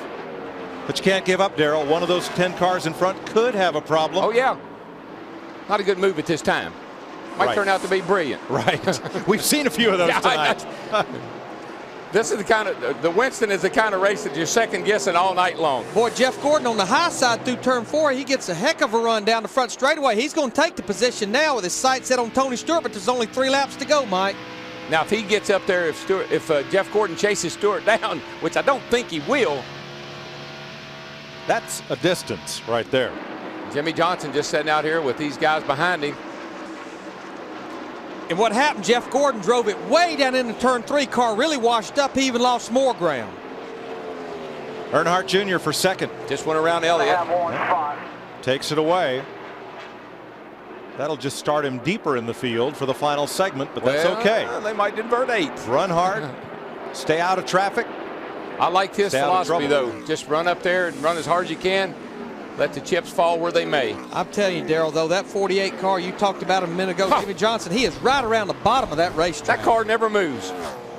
Brand new race car. It was a bare chassis 2 weeks ago when these guys decided to build it and bring it out here untested. And that says a lot to me because we made a big deal out of it being Jeff Gordon's old cars all year long. Yeah. That's a brand new one there, boys. Ooh, Junior got a little loose over there. Last lap. Jimmy Johnson's going to win this. Junior second. Elliott third. Craven fourth.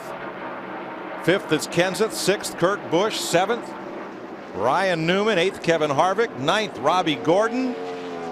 And the last man standing, Tony Stewart. Tony Stewart with a Band-Aid on the right headlight door. Hendrick car wins it. The other 3 Hendricks cars load up and go to the house.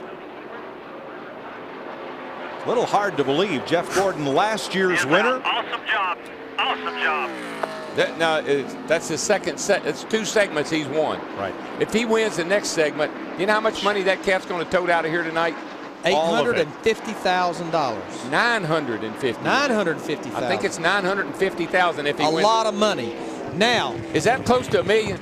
That's pretty close. Another 10-minute break, another timeout. We'll be waiting on how many cars they're going to invert here, and we have a pretty good feeling it will be 10. Again, I'll be surprised if it's not. You know, if you go to the short tracks around a lot of America, the feature starts inverted. The fast guys have to come from the back every week. That's really exciting racing, and a lot of the fans of those tracks are the folks who vote for the Winston. Now, if you finished 11th and on back, are you going to get up on your truck and watch this final 20 laps? Or are you going to get out of here? I wouldn't miss it for the world. I wouldn't go home. Pace car will lead the field down pit road. And we'll be back to set it up for the final shootout in stock car racing's all-star evening.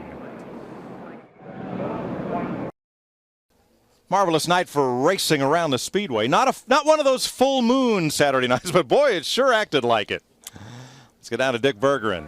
In the weirdest of all nights here at the Winston, Jeff Gordon, last year's winner, has failed to qualify. What's happening? It's pretty disappointing, to come up one position shy of making it, but and we were really in good shape because I think they're going to invert 8 or 10 in this deal. We were looking pretty good. That wasn't my strategy though, but it's our own fault. You know, we had a dumb problem happen in the pits. It's kind of been the way our luck's gone this year, and then I got hung up with Michael Waltrip. He and I just got racing so hard that, and he ran me everywhere but in the infield to keep from getting by him. So, but hey, we're all racing hard out there to get to that 10th spot, and I certainly had the car capable of doing it, but it doesn't matter. We didn't do it. What do you figure on this last 10 laps? What's it going to be like?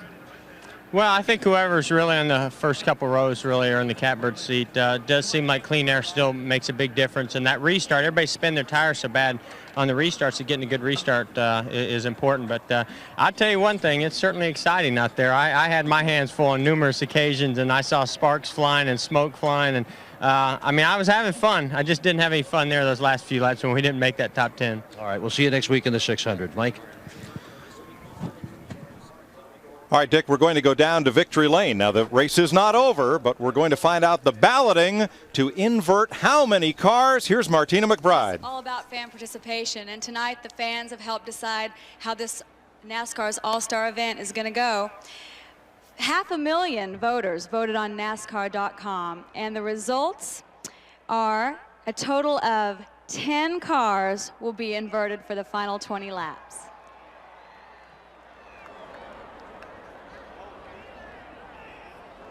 Thanks, Martina. Big surprise, Darrell. Half the voters said invert them all. Oh, yeah, well, that's no big surprise, Yeah, I don't think. Surprise. Oh, Jimmy Johnson is probably down there wondering what he's got to do to pass all those cars, but he's had a car fast enough to do it. But now you got to be careful. This is no time to do anything real dumb. You know, a final note, you got to admire Jeff Gordon to climb out of that car with a smile on his face. He's not used to being in that position. I don't know when there's been a Winston he hadn't been in for quite some time, and right there at the front as well. Matt, how you doing? Well, DW, he's not going to win tonight, but he may be a winning car owner later tonight. And Jimmy Johnson, are you protesting the inversion?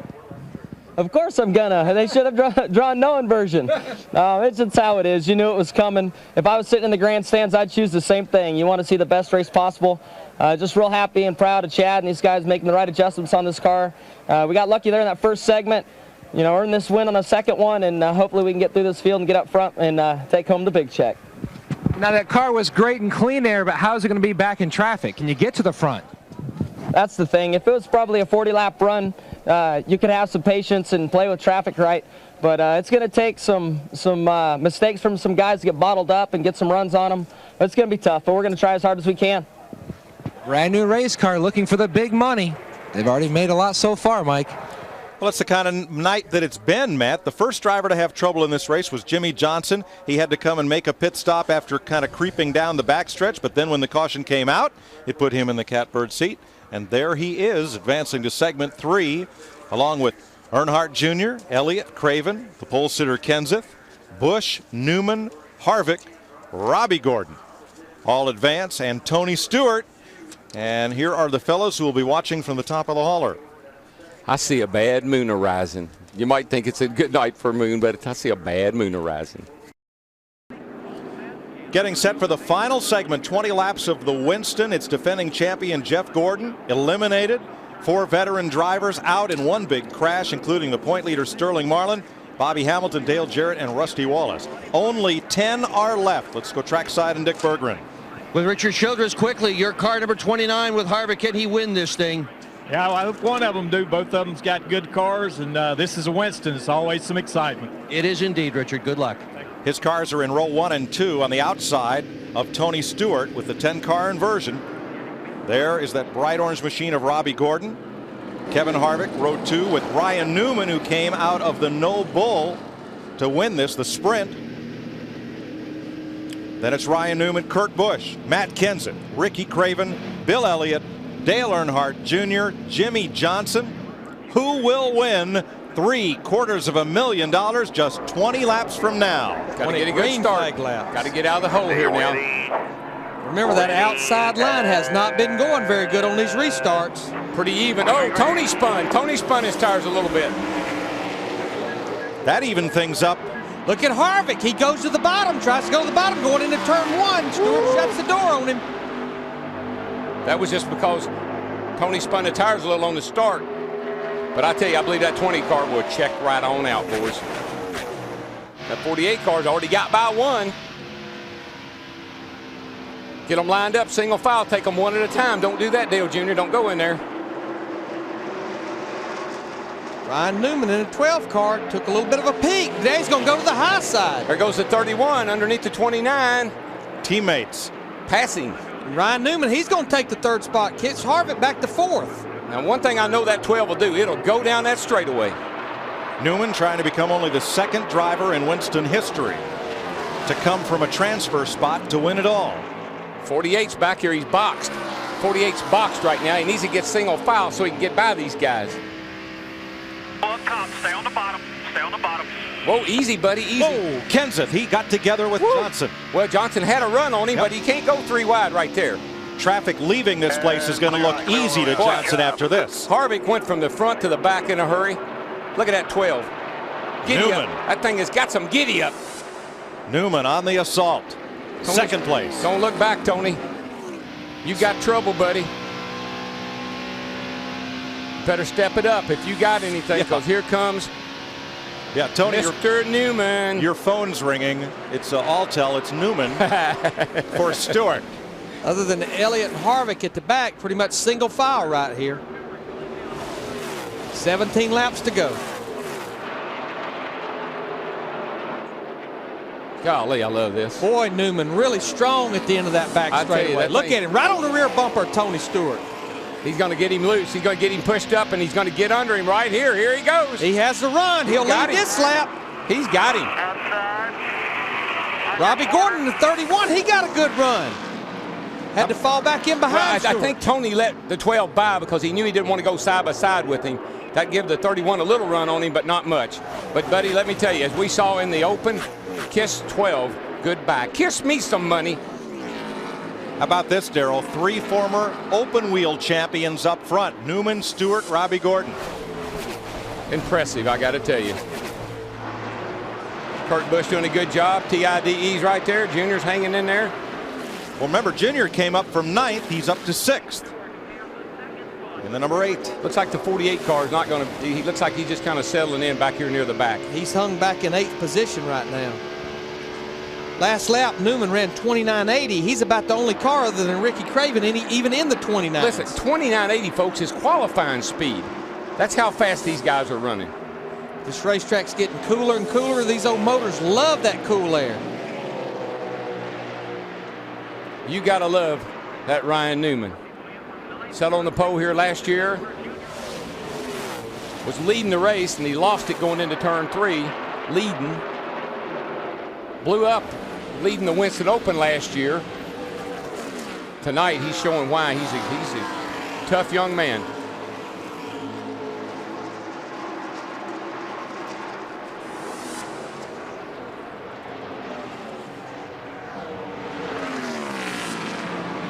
"13 laps to go."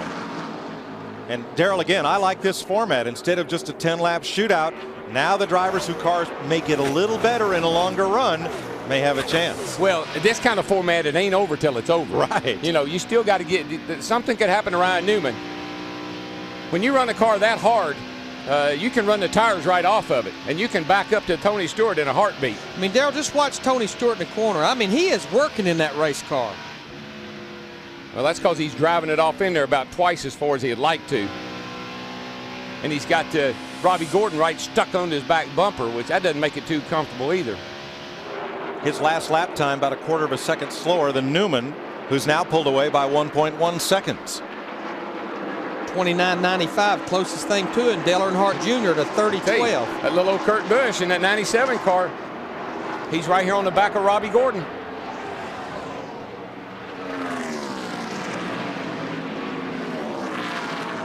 Jimmy Johnson, he just got passed for 9th by Kevin Harvick.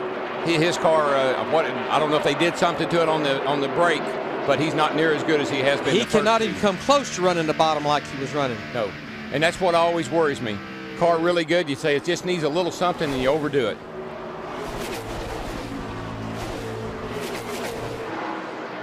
And Ryan Newman, he just continues to stretch it out, over a second and a half out front right now.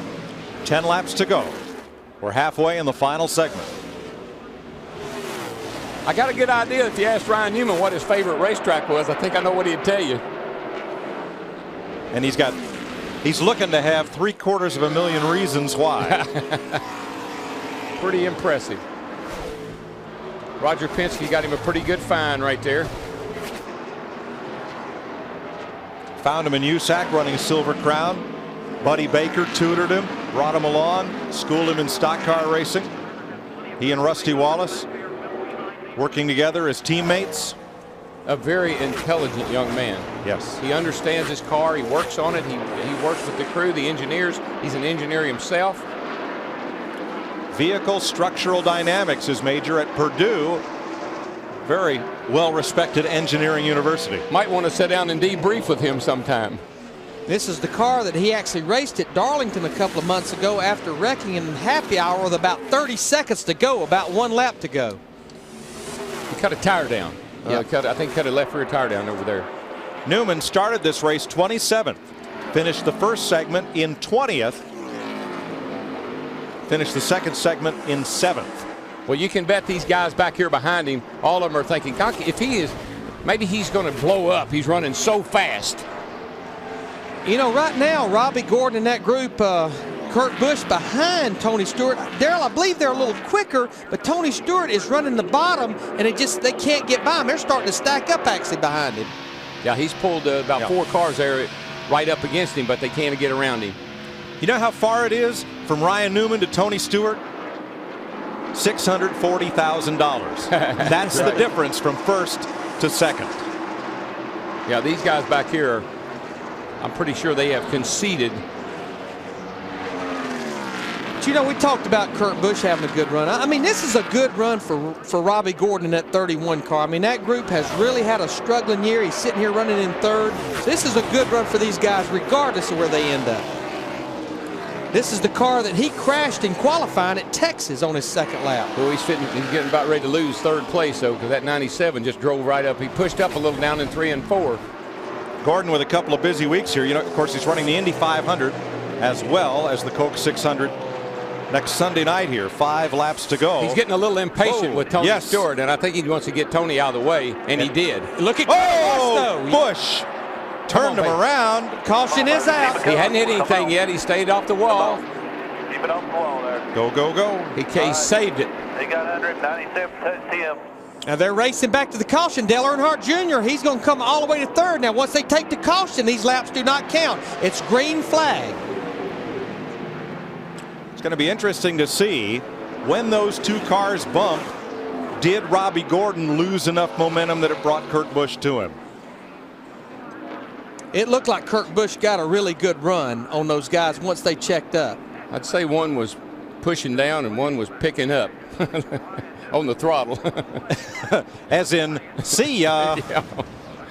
Well, let's see. He just looked like he was getting impatient. Yep. And he gets a run. Oh, yeah. Oh. That's that's a run. The problem is somebody was in front of him. Yeah. That's called a run into someone. That's giving him the goodbye look. I think what happened was I got in Kurt Busch's defense. I'm sure the 20 car played a role in all that. Robbie Gordon trying to stay off the 20 car as they exited off that turn may have had to soft pedal it just a little bit. And we have a lot of our cars pitting. They have nothing to lose. Dale Earnhardt Jr., Jimmy Johnson, Matt Kenseth, all these guys back there, 6 and on back, they come to pit road. Remember, these caution laps do not count. You know, that might be a good move, Larry, but what I've seen all night long, it takes too many laps for your tires to really come in for you. You definitely want to put some air pressure in those things for this short run here, 5 laps. Matt? And Larry, they talked about that as well. Jimmy Johnson saying his car was tight, not just at one end or the other. He's just tight all the way around. He says he has to delay getting back in the gas, so they're going to make both a wedge and track bar adjustment. And they were also talking about maybe putting a piece of tape on the front of the car. A little bit of trouble on the left rears. They're trying to also get the tape on the front, it looks like. And Johnson is gone. You know, Robbie Gordon just doesn't seem to get a lot of respect out here. No, he doesn't. I've seen very few people willing to give him a break. I think I agree with you, Mike. He's a talented race driver. He can run that car halfway sideways, like right here. And then? I think he was trying to stay off of Tony, and that caused Kurt Busch to run into the back of him. We'll be back. More to come. We're in the final segment of the Winston. Stock Car Racing's All-Star Night. There are 5 laps to go. This is one of the few times in NASCAR when caution laps do not count. And since cautions don't count, they were racing back to the caution. We go back to the last completed lap. Now, we had 4 cars that pitted: Dale Earnhardt Jr., Matt Kenseth, Jimmy Johnson, and Robbie Gordon. And we're hearing that Bill Elliott in the 9 car is maybe down a cylinder like a broken valve spring, so we don't look for him to get going very good. Robbie Gordon will have to restart the race in 10th because he pitted before pit road was open, but he pretty much had to because he had flat tires. Yeah, and if Bill's got a problem, the smart thing for him to do is get out of the way. You know, up there on a restart and everybody's trying to win $750,000, he doesn't down on the cylinder, I'd be moving to the back. Well, to keep up with this kind of excitement on FX, Bruce Willis and Die Hard. Of course, we know how that one ends. This one has 5 laps to go, 5 green flag laps before we find out.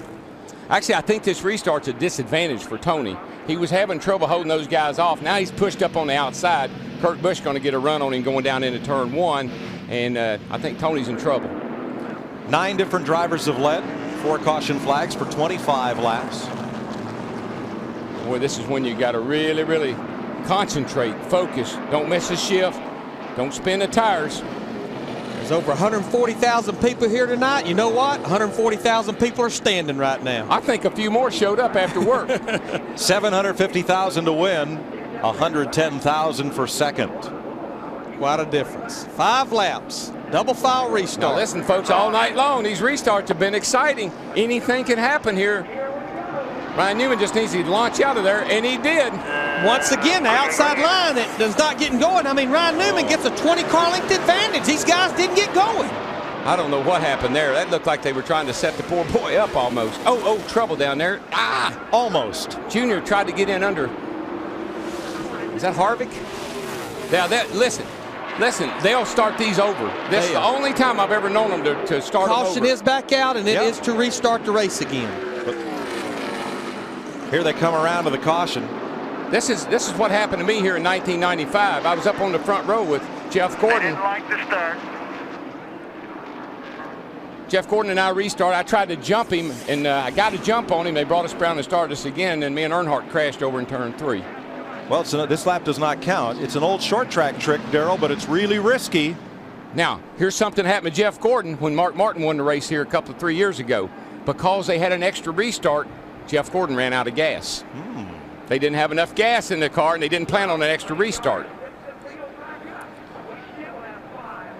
I'm not sure what happened here. It almost looks like that they tried to set Newman up because nobody went. I mean, when Newman went, Tony Stewart, again, Darrell, if you're playing that game on a short track, it's a risky. Let the guy go so it looks like he jumped. That's what I'm telling you. But you might not get another restart out of it. It might be game over. I swear, it's almost like they set him up. Wow, down in turn 1. Yeah, they were hung. Whoa. Not enough room to get down in there that way. Well, something else that never happens is a restart inside of 10 laps to go, double file. Whoa, that was almost. That was like to be big. That was almost disastrous. It's going to be real big. I just don't. Ryan Newman, in my opinion, didn't do anything wrong. The other cats just didn't go. None of them did. I don't think he started too early. It's hard to say without really analyzing it closer, but it just looked like nobody went. Or else everybody just spun their tires but him. Because you're right, neither line went. No, nobody went. Maybe he's just that much faster than everybody else. The leader, Newman, brings them around for the restart. Right. There is a point after which the green flag can be thrown, but Newman can't accelerate until that green flag. Now, I wasn't in the driver's meeting, but normally it's down at the grass, down there to where the grass starts at the end of pit road. That's usually your restart point. Remember 2 weeks ago, Newman second to Tony Stewart at Richmond. And they raced each other very clean, and they have tonight. Tony realized Ryan was faster than him when he caught him and basically moved up and let him go. Yeah, I know we have the start-finish line, but we have restart area that has lines on the outside wall. Now, here's the start-finish line right here. Now we'll go back to where the restart is, and you'll see these double lines on the wall. There they are, right there. Right there. That's where the leader restarts the race. Now, from that point on is where the starter can wave the flag, and that is what restarts the race. Not Newman, not Stewart, but the flag man holding him down, holding him down. There it is. That looked much better. I just think he's just that much quicker on the restart. He's just got a great jump. He's ready. That car is fast. He just checks right out. I mean,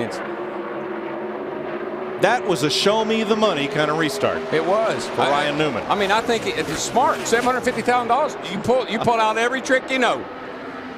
And at 23 years old, I didn't know he knew that many tricks. Boy, Kevin Harvick, he tried to pull to the bottom of Tony Stewart. He was about below the white line, but he's going to lose a position by doing it. Dale Earnhardt Jr., he's going to go to 4th.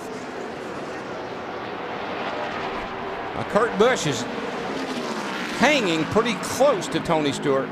Third place, Junior. What a slice and dice move that was. Yeah, Tony's just got where he can't get off of 2 over there. It'll be interesting to see Junior drive this thing down into turn 3. Look at him all the way up there to Kurt Busch. Be 3 laps to go. This time he's going to work the high side coming off 4. That's a good run.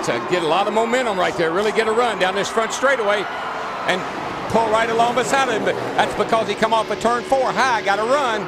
Clear, clear. This is unbelievable. Junior's come out of the middle of the pack. He's going to be there to challenge for the win. Well, remember, he has fresh tires, and I think that's making a big difference right here. Lap and a half to go, and this crowd is loving this. He's got him. He's going to get him. Look at him drive that thing down in the corner. He's working that high line, Dale. 2 laps to go this time. He's going to get him. He's going to get him. He's there.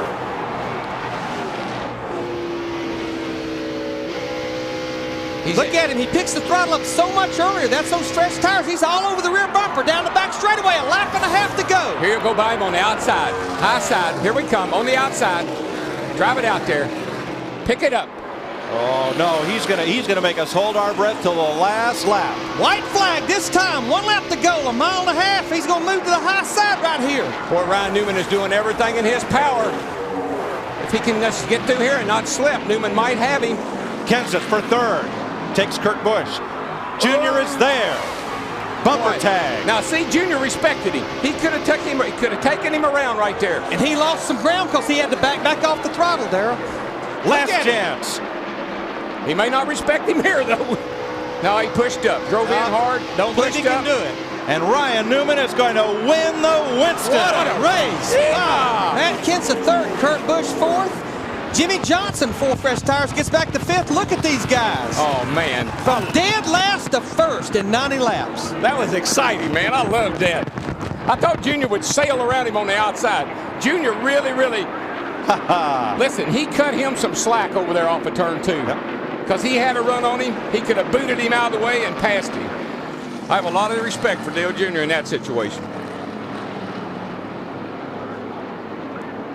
From USAC to the ABC plan, a little ARCA, a little Busch, a little Cup.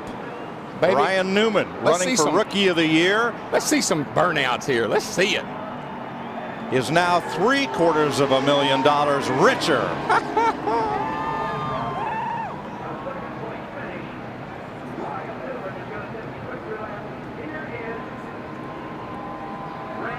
Boy, he just really, I can't tell you, he drove the wheels off that thing. And Dale Jr. pulls up alongside. And that had to be fun, Darrell. Oh, that was a great job by Dale Jr. It really was.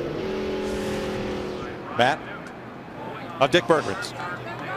Matt Borland, crew chief, a rookie team, my goodness, and from the absolute back of the pack, have you ever been happier in your life than you are right now? Just probably a few times. That was a great run for All-Tail Ford. These guys are awesome. The engine guys, the guys in the chassis shop, the assembly shop, Gary Brooks, all his guys, the body shop, everyone just done an awesome job. Marty and Casey, we're just really pumped. Essentially a rookie team, not all the starts last year in Winston Cup. What has caused this team to come together so well to win this race tonight? Just teamwork. I mean, everyone pulls together at the shop, the guys in the engine shop, everybody, and everyone's just done a great job. Catch your breath, Matt Borland. You got to go to victory lane. And we will tell you that Dale Earnhardt Jr. pulled up to this pit area to congratulate this crew. What an incredible display of sportsmanship. Don Miller, who brought Ryan Newman to this team here with a grin on as big as you could ever imagine. Mike, Ryan Newman, 100 wins, more than 100 wins in quarter midgets, 2 national championships, the 95 USAC Midget Rookie of the Year, the 96 Silver Crown Rookie of the Year, the 99 Silver Bullet Series champion, ran his first ever stock car race just 2 years ago. And I say he is cool hand Luke. And Luke is looking good. He'll be in the Winston guaranteed for the next 5 years, but I bet you he'll be in it the other way shortly. I think you're right. Well, you know, he just had a string of bad luck. 3 blown engines in a row there just really took him from second in the points way back to wherever he is right now. I'm not sure how the top 10, but I think you see he's going to work his way right back. Had a great run at Richmond a couple of weeks ago. And he becomes only the 2nd driver to come out of the Consi, the No Bull Sprint this time, to win the Winston from last to first. Michael Waltrip be another one, and those 2 guys had never won a race till they won the Winston. We're going to have to start giving that hooligan race a little more respect. Well, I thought, boy, Wade Dale Jr. was closing. I said, he's got those, the tires are a little bit better. I thought surely he could get up alongside him on the outside, but he just couldn't quite cut it. Newman picked it up just that little bit. And if you're watching at home on FX, waiting for someone to come home from the Winston, it's going to be a long time. Nobody left until the checkered flag fell. Here we go. Now be careful, buddy. You got a lot of people out here on the racetrack. You've done all the burnout you need to do for one night.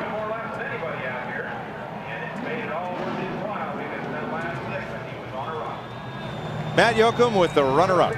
Well, Dale Earnhardt Jr. looked like for a minute there you're going to take home that $750,000 check. You made a move on him. Yeah, I had such a great car, man. If I could do it over, I'm sure I could have won that race. But what would you do different? Well, I don't know. You know, I got into the back of him back there, and I let off because I didn't want to spin him out. That was the end of the race. Maybe I'd have set him up and tried to beat him in 3 and 4, but you know, he's a hot shoe, and he'd have done anything and everything to win. And you know, I don't know. It's hard to say. I'll probably run it back 100 damn times in my head, not be able to come up with a better solution. But he had a great race car. I give him a tap in turn 2, and I thought he was going to spin out, so I backed off. He saved it. Great save, and went on to win. So I'm proud of him. I know, you know, won the Winston his rookie season. He's got to be really excited. His team's got to be really excited. It's a great win for them. He's a great race car driver. He was really wild when he started out, but things like this will really calm you down, and it's going to give him a lot of confidence. So good job for the Bud crew, Jakar Noir, all the people that support us. We finally, you know, did something good. I've had a lot of bad luck last couple weeks, and it's good to get a good run. Just get a good run. I mean, my boss man, Therese Earnhardt, was here to watch, and I hope what I did tonight satisfies everybody. Well, I think it certainly did. The guy who won this race as a rookie back in 2000 congratulates the guy who won it tonight as a rookie. Mike? Junior, the runner-up. Here's the man who has just won $794,326. And he had to knock down a few doors to do it. Door number 1, door number 2, finally door number 3. Had a couple of tire marks and 1 helmet mark on his car. That's right. Dick Berggren's in victory lane. Well, Ryan Newman's still getting congratulated by his crew. This is a team effort after all. An engineer, you usually don't show very much emotion. We've seen a lot of it tonight. How's it feel? Feels really good. I mean, I'm sure it means a lot to me. It'll mean a lot more to me tomorrow, I'm sure. But it's these guys and this All-Tel Ford team. I mean, we struggled a little bit qualifying, came and just kept working on it, making it better.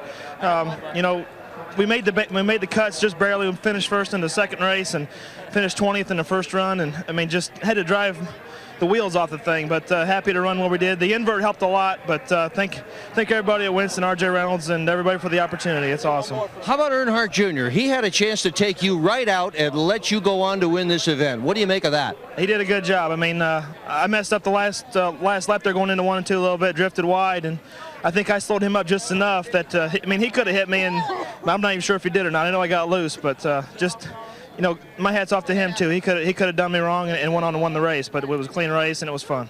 In the days when you were racing sprint cars, pounding around local dirt tracks, did you ever imagine yourself in victory lane at Lowe's Motor Speedway winning $750,000 in one night. Well, sometimes you dream about it, but I just want to thank my family, my dad, my mom, everybody back at home. I got to thank Buddy Baker. He was awesome. He helped us so much getting us to go fast around this racetrack, and we owe a lot of congratulations to him too. When you finally won that 16-lap shootout, did you think you had a shot to win this thing, or did you think that was the trophy you were going home with? I knew once we got the car out front, we had an awesome race car, and it was just a matter of track position. You saw Jimmy Johnson there, the 2 segments, he stayed up front, and you know, once you get up front, it's easier to stay up front. We got the opportunity to get the lead and took advantage of it. Hey, look who's coming here to congratulate you. Junior. Good job. Great. Enjoy. Hey, Jerry said great save. this shit don't have all that.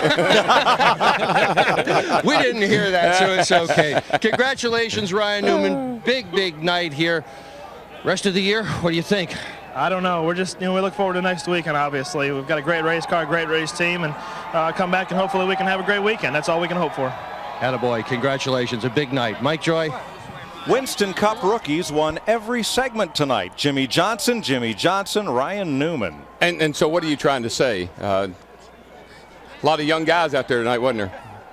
Ended up that way, didn't it? It sure did. And I'm proud of Dale Jr. That's my hero right there. Ryan Newman has won the Winston, but we have much more to come from Lowe's Motor Speedway in Charlotte. Survival of the fastest, well, survival of the richest. Ryan Newman wins over $750,000. $1.50 for Junior. Matt Kenseth, the pole sitter, 72.5. Pretty nice pay night. Jimmy Johnson with those 4 fresh tires, he makes it back to 5th, and he was definitely coming there at the end, but just not enough laps. Now that's what they win in the last segment. Jimmy also won $100,000 for winning the previous two segments. Yeah, and Ryan Newman will now be able to upgrade a little bit. But I'm telling you guys, I saw Jeff Burton in the 99 finish 20th. To me, not the call of the night, not the call of the year, probably the call of the decade. Frankie Stoddard and that pit strategy in that first segment, making a 4-tire change, mandatory green flag stop on the last lap. Cool, man. 2 rookies scored big tonight. Ryan Newman and the fellow who's with Matt Yoakum.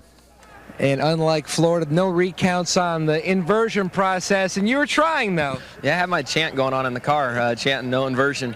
But you knew it was coming. When we're up there leading that thing, I thought, well, at least we won the first 2 segments and hope for the best. But Chad and these guys built me a brand new race car we never tested. Fast off the truck, won 2 out of the 3 segments. Thank all the guys in the engine shop back at Hendrick Motorsports. Lowe's, you know, employee owners. Winning 2 out of the 3 segments here at our home track at Lowe's Motor Speedway is a neat thing, and I really believe the fans were able to see a good race with Junior getting back to 2nd. You know, we got to 5th, starting 10th, so I believe they got their money's worth, and big congratulations to Ryan. Also, he learned a lot for next weekend's Coca-Cola 600, Dick Berggren. Well, Kurt Busch down here signing autographs as well he should. 4th place, wild night. What happened with you and Robbie Gordon? That was good stuff. We were running hard. We had a great engine tonight. I have to thank the Roush engine shop for that. Kenseth and I finished 3rd and 4th. Good to race Matt at the end. And set up all of that, we were racing hard. 20 was holding us up a little bit with the 31 and us and the 32 behind us. 20 slips getting into 1. 31 gets underneath them now, and now they're racing through 1 and 2, which creates a draft for the 3rd car. And the 31 was a little bit loose, and when I got there, I had a head of steam, and I hated to use him as a caution, but he dumped us at Richmond. I didn't feel like that was the right thing at Richmond, but I didn't feel like that was the right thing to do tonight, but we needed a caution to catch that 12. That was the only way it was going to be a show at the end. All right, that's Kurt Busch's side of the story. Mike Joy. Well, there were lots of winners tonight. Ryan Newman, $750,000. And the potential winners of the 1-800-CALL-ATT Call to Victory sweepstakes. Pending eligibility verification are Barbara Redmond, Sayville, New York, Melody Ledford, Canton, North Carolina, and Randall Irwin of Holland, Ohio. Congratulations to you folks. You're winners too on Stock Car Racing's All-Star Night. More to come. Keep it right here on FX.